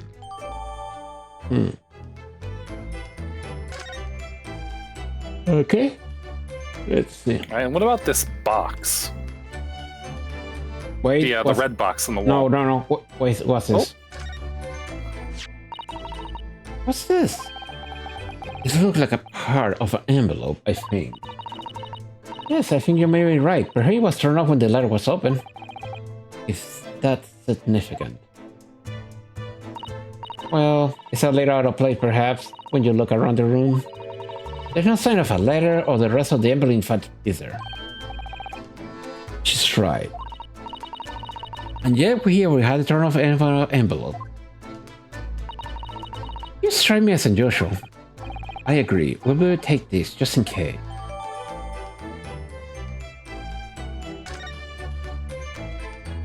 And still there. Wait, did you see there? What's that? There's not much on the shelf, is there? Just this wine glass and bottle. And both of them are cracked. Yes, not much so juice, are they?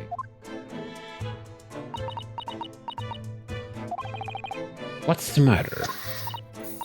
Oh, I was just reminded of the Reaper, that's all. Prosecutor Lord Van Sykes. He's not even in the game yet, and somehow his presence is being felt. I'm back, bitches. Yes, he's so red-leg with his wine glasses. I was thinking it was a waste that he should be donated some to the needy. You can suggest the next time we meet. Alright, what about that red meter box? And here we have another professional large machine. This looks like a meter of some kind. Ah, this is a gas meter, I think. It seems that in this district, residents pay for gas as they use it with coins. Ah, I see. Now that you point it out, I can see there's a slot there that just likely will take a coin. So you mean you put a coin here? That's right, that will buy you about 2 hours of gas for lights and heating. So, if you were a poor person without money, you had to sleep in the freezing cold. Ah, yes. So you were scared we're gonna change because you forgot to change your money at the bank? Thank goodness there's no meter in our office. Okay, that's it. Really? Can't they investigate the background? I think that's you. Looks like you're having a good snoop around, eh? Oh. Eh? Inspector Gresson, back so soon. And that was a good impression of Mr. Sholmes. Thank you. I've been working on it. After I threw that little Japanese fellow in the clink, I went and reported this to the investigating divisions.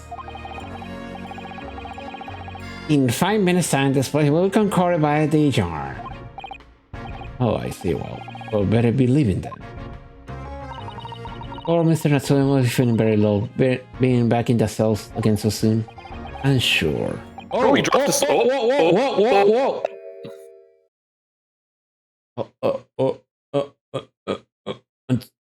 What? What's wrong, Mr. Aholo?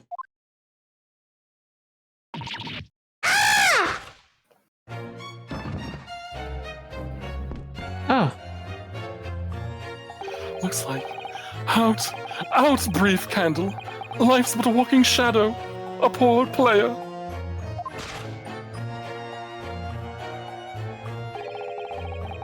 That struts and frets this hour upon the stage, and then is heard no more.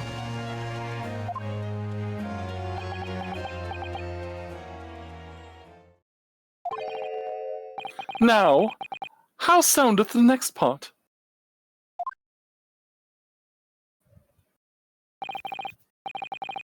It is a tale told by an idiot full of sound of fury, signifying nothing. Indeed! No happy day! What the fuck was that?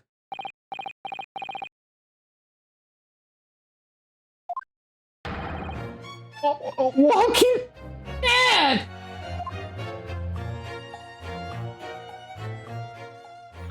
I live, bitch! I live! The fella isn't dead at all? What was that nonsense he was saying, though? I think, yes, it was from William Shakespeare's Macbeth. A soliloquy from Act 5, Scene 5, Shakespeare. Hold on, Mr. Gretchen, do you know Shakespeare? Of course, you think me as a fool? so it was.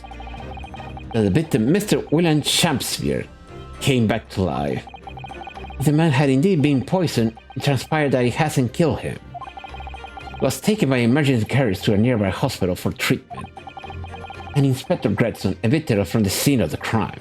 Whatever that And of course, they also had to release Mr. Natsume because he technically didn't commit a crime. There was no murder. No, but remember last game.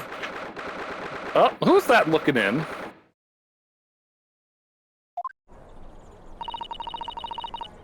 Whatever do you think will happen now? Good question. What a strange situation for Mr. Natsume. Arrested for murder, but then the victim comes back to life. I think perhaps the victim Wait, is he eyeing that soap? I think perhaps the victim was never dead in the first place. It seems very likely that Mr. Shakespeare did consume poison, as we deduce. It was an accident, attempted suicide, or attempted murder? Until the truth can be established, I imagine the police will keep Mr. Natsume in custody. I suppose so. Let's hope it doesn't come to anything more than a night in the cell. Oh, what's this? What's that man doing over there? He was like trying to see into Suzuki-san's lodging. And why there's a bar of soap under the same floor? Is something wrong, Mr. Oholo? Excuse me, could we have a word? Oh.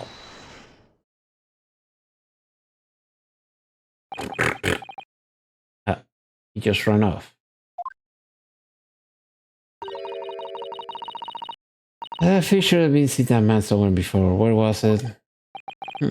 I do too, but I don't remember. Was he one of the jurors? No. He was the other guy that was arguing with the Shakespeare. Oh, that's right, it was him. Well, let's examine that bar of soap. Yeah, stands out too much. With the exception of the top floor where Mr. and Mrs. Garibat live, all the windows are bricked up. Yes, that's because on all Windows tax that charge the number of windows a property had. In order to pay less tax, the poor in the member society fill many other windows. But the tax has since been abolished, hasn't it? So the windows couldn't be opened up again, surely? Unfortunately, it would appear that residents of this district can afford to pay have all that work done. Yes, this is a sad state of affairs. Especially for people like Mr. Natsume who have to live out couple in a windowless room. I suppose that's the price you pay for living in very cheap accommodation. It all seems right upon it when you put it like that. Now we're not gonna address the bar of soap, I guess. Yep. Can we take a look at what we've collected so far? Actually, we can, but let's check out the bike first. There's always seems to be a bicycle outside the Garibat residence. I read that bicycles are extremely popular all over Great Britain at the moment, in fact. This one seems very warped, though, especially the front wheel. Is that to make it more of a chance to ride, do you think? No, I'm afraid that may be a result of the rider's incompetence. For the front wheels to be so wildly warped, I'm afraid the rider may have been similarly afflicted. Then, there's a good chance Mr. Natsume have been practicing on his bicycle, I think. Oh dear, I fear you may be right. Okay, now let's check our stuff. First of all, the tea. We have the teacups. They're all cracked and chipped. This is a teacup from which Mr. Natsume was drinking. Yes, unlike the other one, the inside of the cup is completely clean. I suppose he must drink the contents before the tea has a chance to leave a mark. I always cup it down too. Sorry, Mr. Narhada?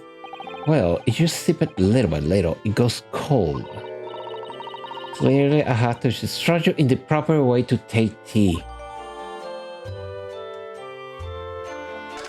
And yeah, that's a good point. Well, yeah, I mean, some people really enjoy having to drink tea when it's hot. Anything else to notice? No? Wait. The other cup we haven't examined the inside of. Yep. This must be the cup that Mr. Shakespeare was drinking from then. It's stained on the inside. Tea does that, I'm afraid. Even green tea. Oh, really? I never noticed before. You never noticed? Well, I never leave it in the cup long enough to leave a mark. I like to gulp it down. Drink tea while it's hot. That's the Japanese way, isn't it? Oh dear. So many people seem to have their own idea about culture, and most of them are Japanese! No, in this case, they just have their own idea about their culture. There's nothing wrong with that. Okay, so yeah, that's about it. Just as all families have their own little rituals and celebrations, so do people with their own culture. Yep. This is indeed a bar soap. But what about that mark, the impression? Oh, wait, or lack of. Oh. What is it, Mr. Naruhodo? This bar of soap, when we first found it, it could have sworn there was some sort of round disc in this impression, just here. A reddish one. Yes, you're right, I remember too. Another impression is completely empty. Where could the disc have gone?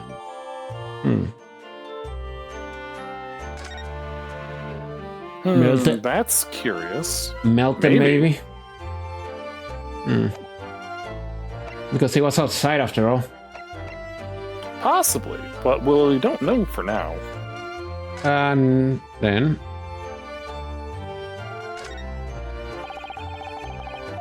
You have to examine the tear itself. Whoever opened this envelope didn't bother with a letter opener or scissors, didn't they? Yes, whoever opened it was clearly someone with an unrefined temperament. And judging from the angle of the reef here, the pencil in question might have been right-handed. Miss Susato! I think perhaps someone been reading too much of the adventure of Sherlock Holmes.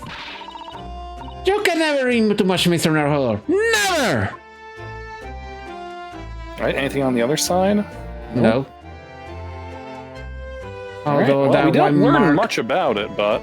That one mark is kind of curious, but we don't have any context so far. Okay, what else to look at? The door. The Gerbert household and Mr. Natsu's lodgings are in a prominent position there at the corner. I love corner buildings. Sometimes when I look at the building, I can't help but feeling that it's a bit of a slant. It does look like it will collapse at the smallest earthquake, doesn't it? And isn't it supposed to be haunted as well? I think I might have hunches why Soseki-san was called a hunchback. Wow. Yeah. I guess we turn to the right then? Wait, what's this? That's just down the avenue. London's blanketed in fog again today, and the sky is covered in clouds. It's a Tuesday after all. But if you look carefully in the distance, you can just make out the Crystal Tower being built. Ah, there is actually. Ah, the Crystal Tower, yes. The centerpiece of the great exhibition that's open in 6 months' time. 6 months' time? Didn't the first case take place like 6 months after? Yes. The final... Yes, indeed. So, I mean, by the time we got this letter, the tower is already completed. Yeah, it's already done. I wonder if that'll be a plot point in a later case. It has to be, because it's been brought up too many times. Everyone's talking about the Great Exhibition of London at the moment, it seems. Well, it's to be the largest event of its kind anywhere in the world, with the knowledge and scientists from all over. I can't wait for it myself. Do you think visiting students from the Far East like us will be granted entry? The last great exhibition was held in London, had more than 6 million visitors, seems. And this time, the British are determined to make it an even bigger success to outdo the Paris exposition. I see. That's an incredible number of people. And with so many people expected to attend, we should easily be able to sleep unnoticed. As I was the honest approach of buying tickets at the main entrance, Mr. Naruhodo. Or maybe it'd just be an open thing for the public, you know? With 6 million people coming in at this day and age, how can people keep track? Yep. Hey, William Robbins. William Robbins! Boy, what a throwback. Anyway, that snowman looks suspicious. Why has somebody built snowman so sort of best, do you think? That's not a pesometer hole, that's part of the snowman's body. Really, but it already has a perfectly good body. Well, it's true that British snowmen are usually made with 2 balls of snow. Perhaps this is a not. And now we're looking at him and he's a strange. Poor man, I know how he feels. If anything, in Japanese and British 2 balls are the strange ones, isn't it? After all, real people do have 3 sections: head, torso, and leg. Do you ever think that perhaps you think about things too much? And ad is gonna start soon, so we're taking a quick break. Yay, ads break. We'll be right back after these messages. After these messages, we'll be right back.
Okay, I'm back.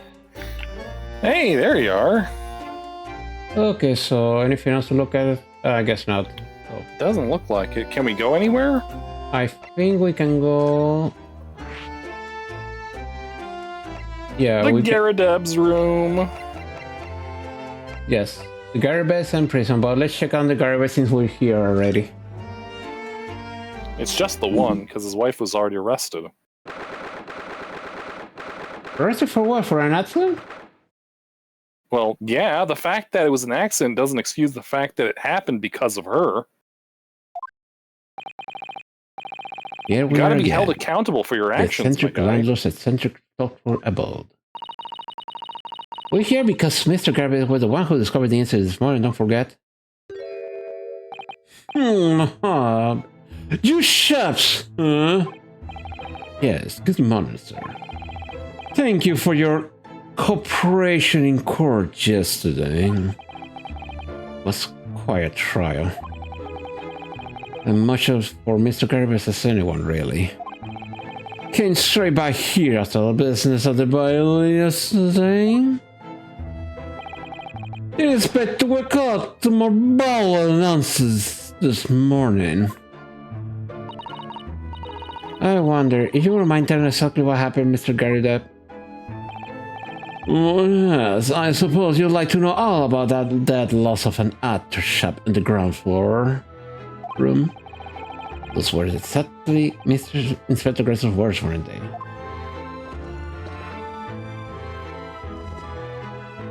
Oh. Oh no, he's getting up!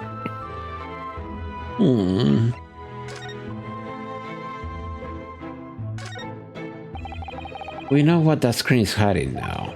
The aftermath of the fiery altercation the other day. Don't suppose I'll be able to play that myself for some time now. Oh dear, this might be a difficult situation for you. I say, people talk about twists of fate or whatnot. But this is a twist and a half, a rotten shoal all around. He's scared strong with everything that happened.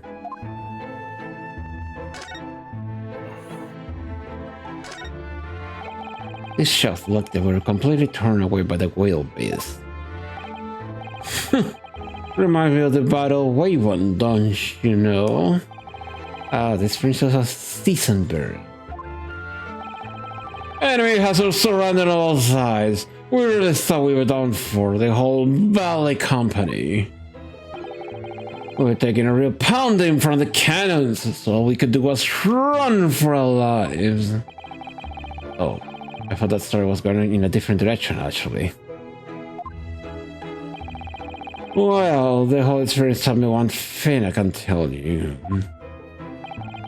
When you're done for, you're really done for. Ugh, that's not what Elijah, who's often finds himself on the fire, wants to hear. Window? It's a good view of the wintry east end from here.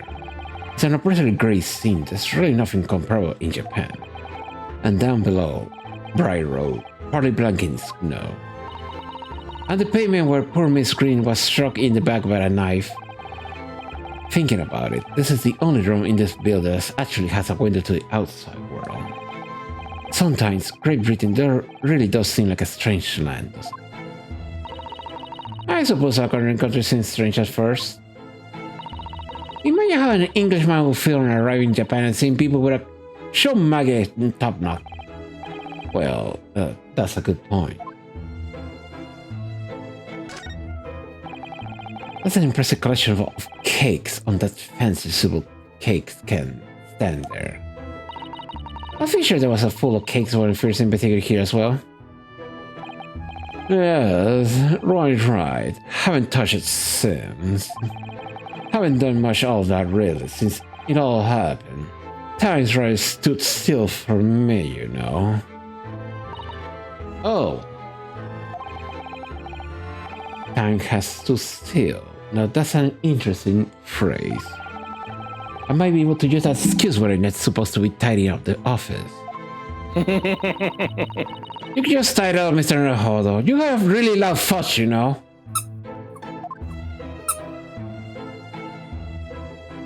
Ah, the lion. You look very dashing on your uniform there, Mr. Garibes. Ah, that portrait, eh? Drawn by an art student who used to rent the room downstairs. Oh, you look so wonderfully young and courageous and strong. Yes, well, the shot represented me one day and asked if I'd let him off the month's rent in return. Oh, I see. So you did personally? I rather well did not. Oh. A portrait is a portrait, but rent is rent, eh? And yet still they're probably on the wall. Yeah, that was a dick move. I mean, art doesn't pay the bills when you're the landlord, I'm afraid. Yeah, but at the same time, you're kind of a dick of keeping the portrait anyway. Good to see Mr. Garrett's Medal of Honor still proudly displayed on the wall. The inscription reads, "For distinguished participation." You remember? Yes, I remember, because I remember thinking even if I might stand a chance of picking up honors like that. Well, not to look at me now, perhaps, but I have my devil-may-care days, you know. Devil-may-care? What do you get up to?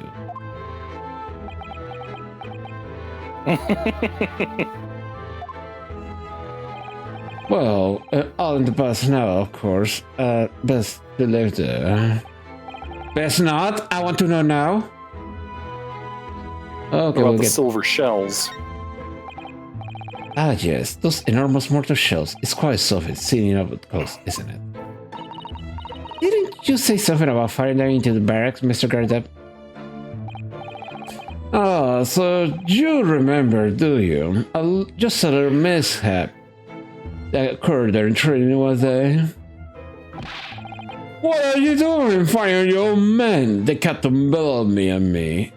Oh. I'm not surprised. A little mishap doesn't really do it justice, does it?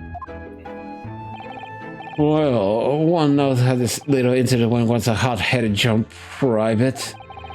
I should put some evidence that resulted from one of my little mishaps on display. Oh, does a great lawyer like the great detective want to say so trophy his finest moments? Stop reading my thoughts! Again, your thoughts are too loud.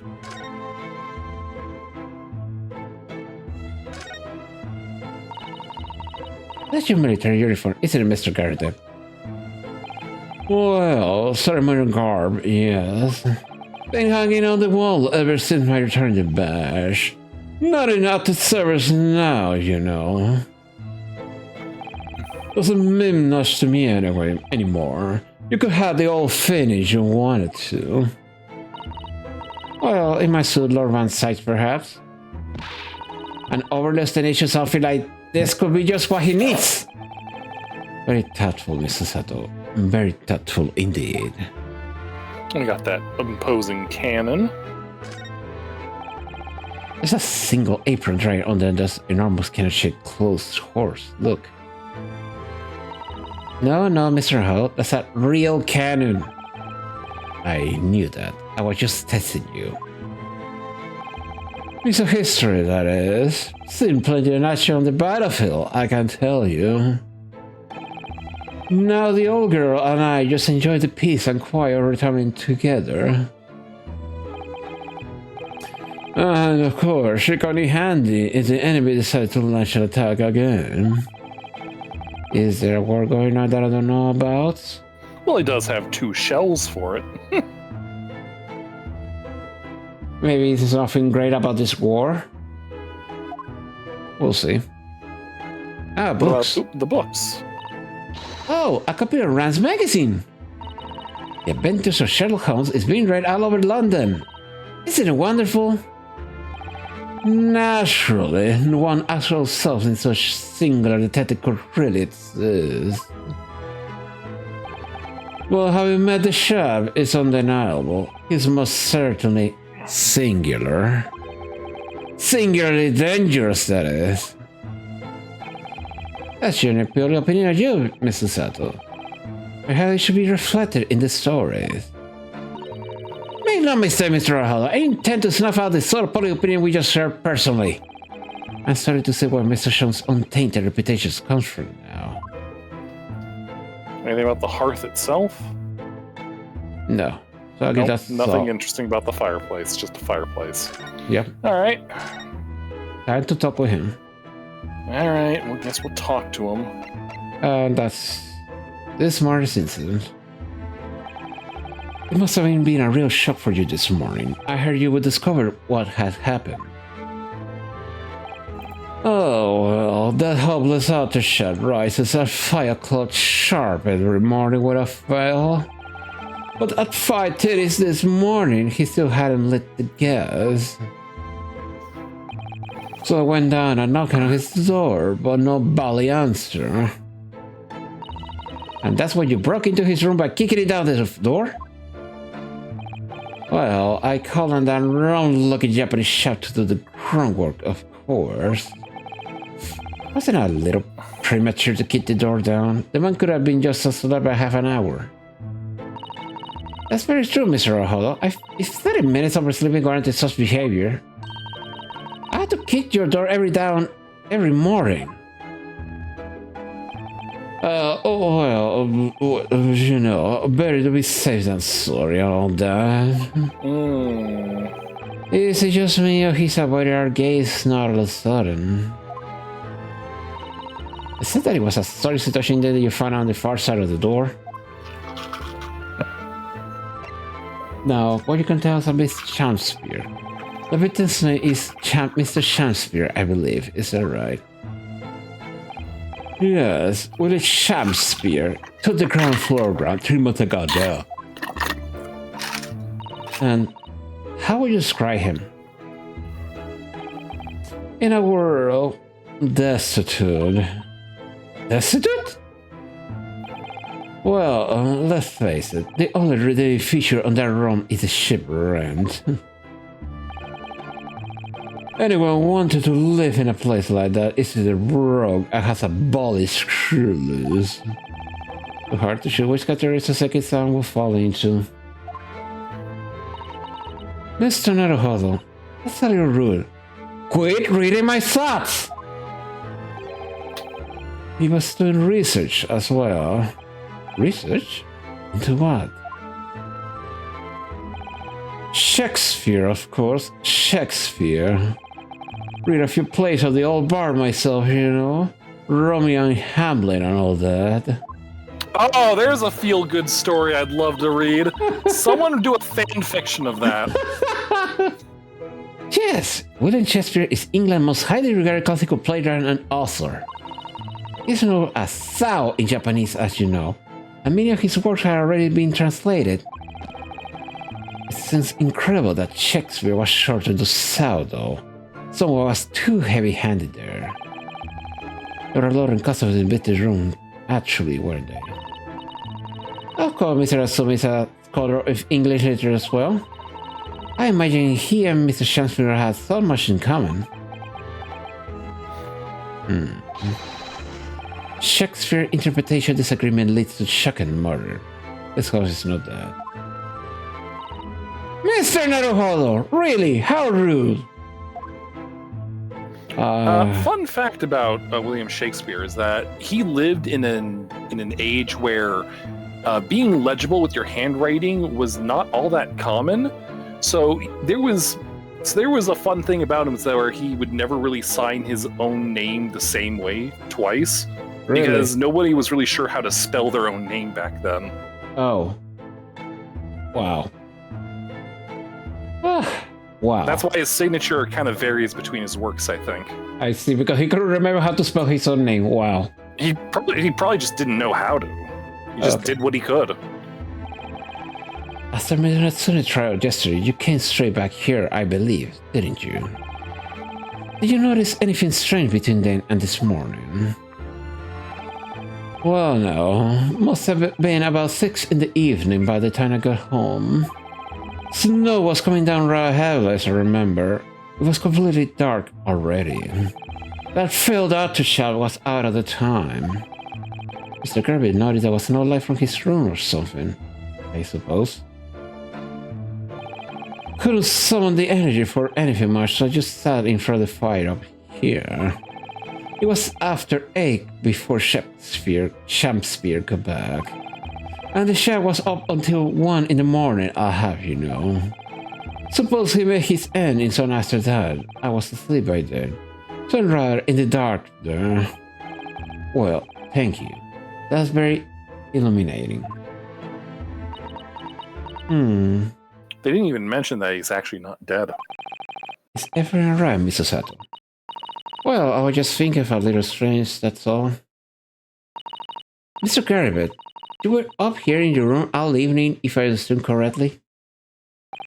Not a bit fond of stairs, not with this blasted leg. Then, how is it that you seem to know? The precise movements of your tenants on the ground floor, I mean. Oh! What is this face? Oh!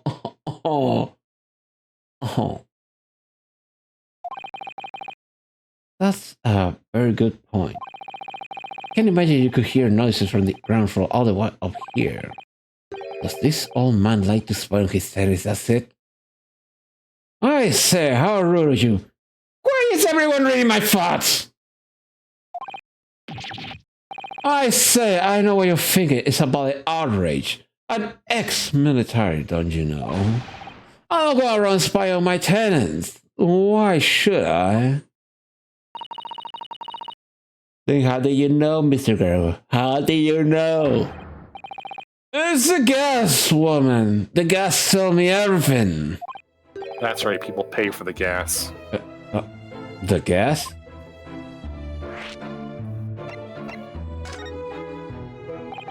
What on earth do you mean, sir?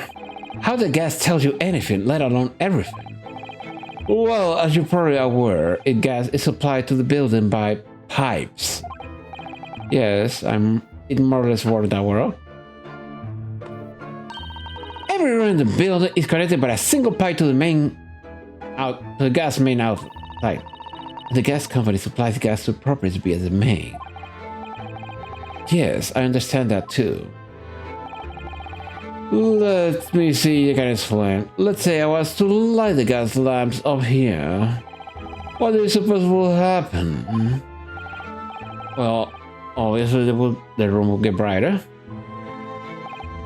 Exactly, but at the same time, the lights in all the other rooms of the house will dim for a moment. What? They dim? Why? Perhaps it's because when you light a gas gun, it really uses more gas than usual. And that reduces the amount of gas in the pipe for the other lamps that are connected to it. That might explain why the other lamps dim momentarily, might it? Yes. Mighten it. Mighten. That's a contraction I've never seen before. Mighten it. I know. Yes, of course, because everything's connected to a single supply pipe. Is that supposed to happen though? It sounds rather undesirable. Jolly good point. But is the gas company pipes in these parts are very hopeless, long worn out. I barely got any gas in them to start with. Just like I'm alive. Opposite also true, of course. Extinguish the lamp up here and go lighter in the rest of the house. Ah, right. I see. Watching the flickering of the lamps in one room, you gotta determine what's happening elsewhere. You got it. Oh, of course. Because when people come back home in the evening before they go to sleep at night, what they guarantee to do is either light up or put out the lamps at fires. Clever. In point of fact, the room on the ground floor and the one above it uses slightly different amounts of gas. By watching the lights in here closely, I can work out almost exactly what's going on in the whole house. Gosh, that's fascinating, Mr. Garber. Absolutely fascinating. Oh, well, nothing to it, really. I can't really see what's going to help us with the case either. What I'd like to know is why Mr. Garber is so interested in what his tenants are up to in the first place. I feel there's more to it than idle curiosity. Well, we've done as much investigating here as we can, I think. Perhaps we ought to prison and speak with Mr. Natsume again. Good idea. Alright, let's go. To the prison. Oh no. Here I am again. Look, Mr. Nahodo. Mr. Natsume, have the police finished questioning you now? Welcome, student Mr. Naruhodo Esquire. Oh, yes. What is he? Tell me, is he a ghost? Is he here to haunt me? Let me guess. You're talking about Mr. Sholmes. I should call himself a great detective, Mr. Natsume, not a ghost. But his diabolical deductions, they're not of this world. They've left me. Ah! Cursed! I'm cursed, I tell you! Well, that's sort of hurts. What credit due, Mr. Nahodo? You were heavily involved in the deduction too. Yes, moving on. We have some wonderful news. Oh? The victim that we all thought was dead has come back to life again. Now, in the absolute worst case, you could only be tried for attempted murder. That's great, isn't it, Mr. Natsume? It's terrible! Oh. I'm stuck in this cell, suffering for some silly wrong end of the stick! Again. You did it, didn't you? Confess, you're a killer. Why the mustache? Constant questions! I'm sorry to hear that. Ah, that selfless shyster! Make up your mind! Are you dead or alive? If you're going back to come back to life, why bother dying? Wickedly wishy-washy William! So you do know him? Well, it seems likely that Mr. Shamsi was never actually dead in the first place. Ah, yes, that might make sense. And I'm pleased that he's alive, of course. Our lively debate last night was much fun. I'd be sad to think he was our last. Huh. Oh! Oops. Got you again. Got me again, Mr. Naruhodo-san Esquire. Oh, Mr. Natsune, does this mean that you did see the victim last night? You met with Mr. Shamsir, didn't you? I'm not saying another word! I demand to have a lawyer present! I am your lawyer, you Hold it! Yeah. Please, Mr. Natsune, we need to hear your side of the story. Why am I cursed like this? Okay. You tell us exactly what happened last night then, Mr. Natsume. There's nothing to tell! But, Mr. Naruhodo Esquire, I am eternally grateful to you for helping me with that accursed case yesterday. The case that saw poor Miss Green hospitalized after she ended up with a knife on her back.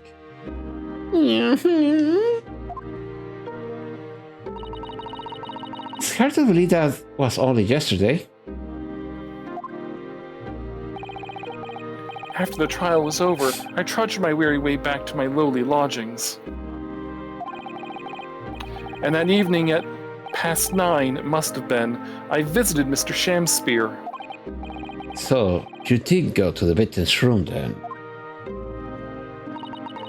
That's my fear. I didn't do anything wrong! I'd never been to his room before! It was the first time! Then, what made you decide to go?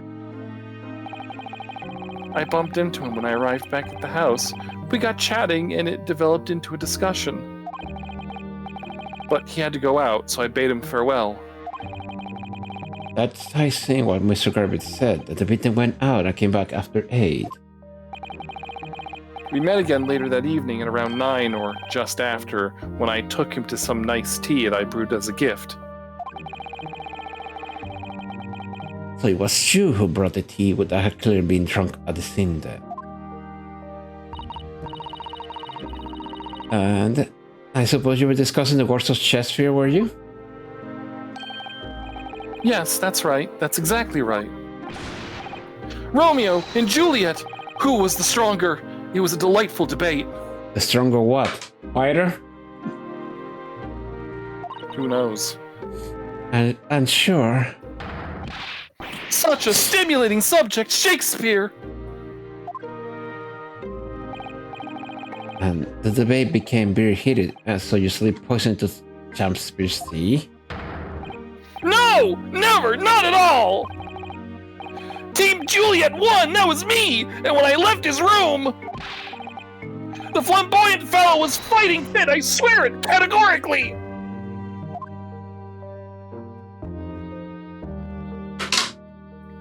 Huh. So Juliet was the stronger of the two, eh? It's your super, you know. Mr. Natsume, you often say the same thing about yourself, I notice. They have a cursed system. I'm sure I've mentioned this to you before, but I've been here in Great Britain for a year now, and in that time I've learned that it is no place for me. It can be trying to live in a foreign land and adapt to the ways of another culture. There are foreigners everywhere I look, and they all stare at me, they all laugh. That's the impression I get whenever I go out. It makes me scared to leave my room. Which is why I've become a recluse. But even in my room, I feel no respite from my fears. I've moved more times than I can remember, and then 1 week ago I moved on to Briar Road. But why? I mean, why did you choose that place? It doesn't seem very comfortable. Because the rent is cheap, and I have so little money, it spoke to me. The rent? Obviously, there's a reason why it's cheap. Because the room is cursed. Curse? Curse how? The previous occupant, the man who lived there before I took the room, died there. Oh. Oh no. He was only a young man, but one morning he was found dead and no one could explain why. How about feeling about this? Surely no one will want to live in a room with a history like that. I didn't. When the letting agent recommended the place, I wavered.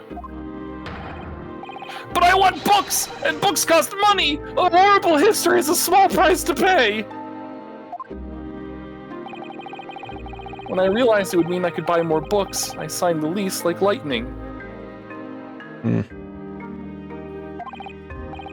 Brave or blinkered? Blinkered. But after I moved in, I soon came to realize what I'd done. I realized how horrible the room's history really was. Gosh.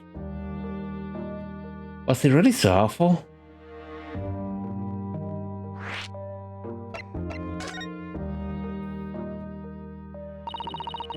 How did the room's horrible history affect you, Mr. Atsume? What happened?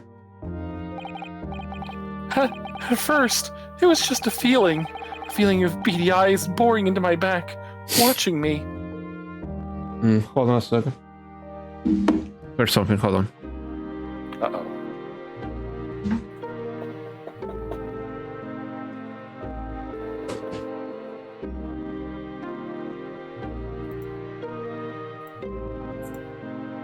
Well, well, well. Well, well, well. Well, well.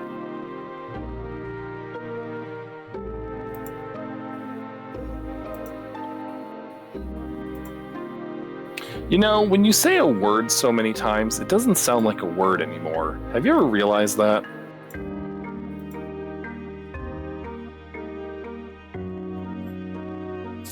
The more you say it, the less meaning it holds. Kind of makes you wonder, why do we even have words in the first place? Okay. Do you think that might just be in your mind playing tricks on you? Welcome back, by the way. No. My mind doesn't know any tricks. Someone else. It's been one long nightmare ever since I was given the keys to the place. A nightmare? You've been having bad dreams, you mean? Oh, someone who died in that room, leaning over me in my sleep and trying to strangle me! Oh. That's really horrible. And now I come to think of it, it happened again last night too. But I think it was just my cat. The very same night that Mr. Shamster was writhing in agony from the poison in his body. I was on the verge of being suffocated silently by those miserable spirits in my room! I think it might actually be because of a gas leak. Yes, I was gonna say that too. Just simply move out of the room as soon as possible. Yes, you're right. I know it. And that's why I'm already searching for the next room with the history to call home. I think perhaps you should try to avoid conversation with any kind of history at all. Otherwise, I'm scared that you yourself may become history. Susasu-san knows how to make the man listen.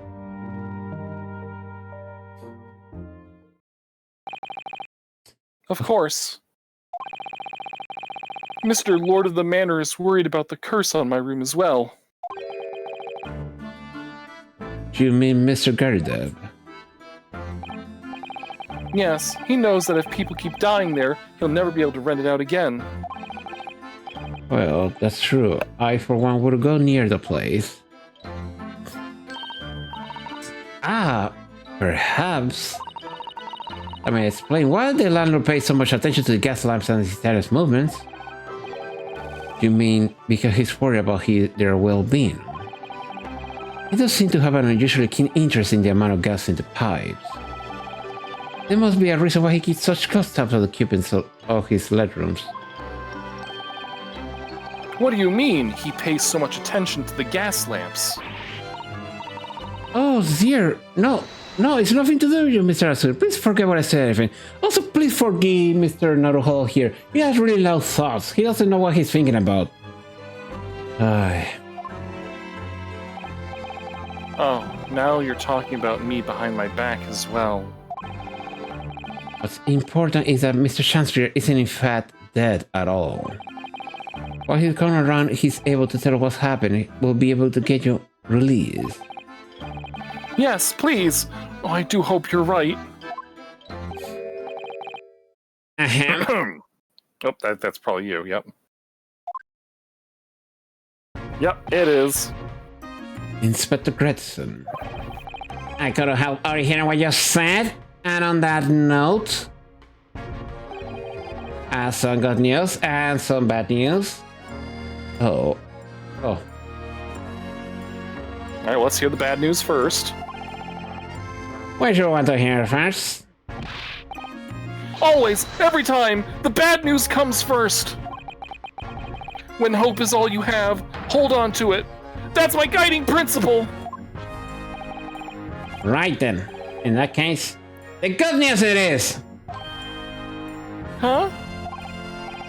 Sorry, but it's just a little easier to spray from that way. Then why did you even ask for me my preference? Because it's funny to see you wriggle like that. You should hear the other constables every time that you start shaking it like that, laughing their asses off. Anyway. You're horrible. As you might heard, Mr. Shakespeare was just unconscious. He's come round now. Yes, we saw it happen in all this terrifying glory.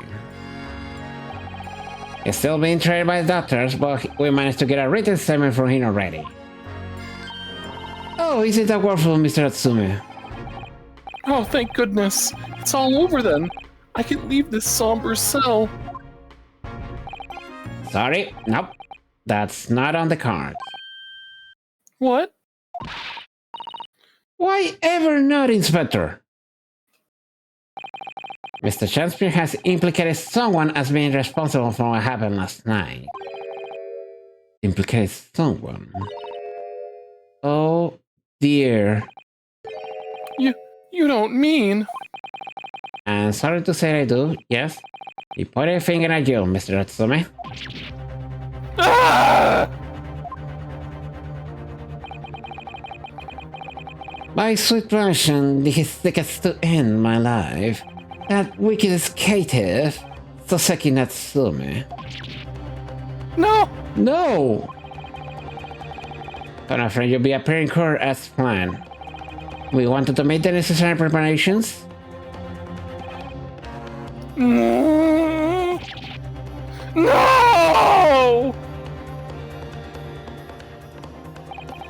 And so, once again, Soseki-san found himself having to take the dog in the Doyle Bailey.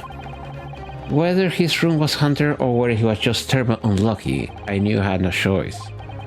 The following day, I would represent him in court and do my utmost to break the curse that blight him.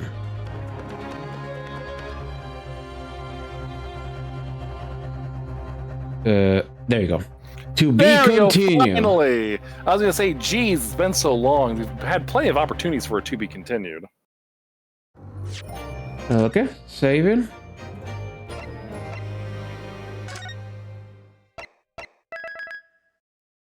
Okay, and of course this is a good time to stop, so... Sounds like a good idea, yeah? Yeah, Draco, to answer your question you did earlier, yes, I would like to do a multi at the moment, but I need to plan that because I'm just doing it random, you know? Something that makes cohesive reason to be multi, you understand? So maybe like an R thing, maybe that's possible, so we'll figure it out. That being said, it's kind of late, so yes, I'm getting tired myself, so I'll probably be resting a bit after this. But everyone, thank you for being here. I will be continuing on Thursday, getting right into the case itself in court. Oh, I can't wait for this. Yep. Because apparently we have a lot of going on and may lead to something else entirely. Anyway, thank you for being here, and we'll be seeing you next time. Have a good night. Bye!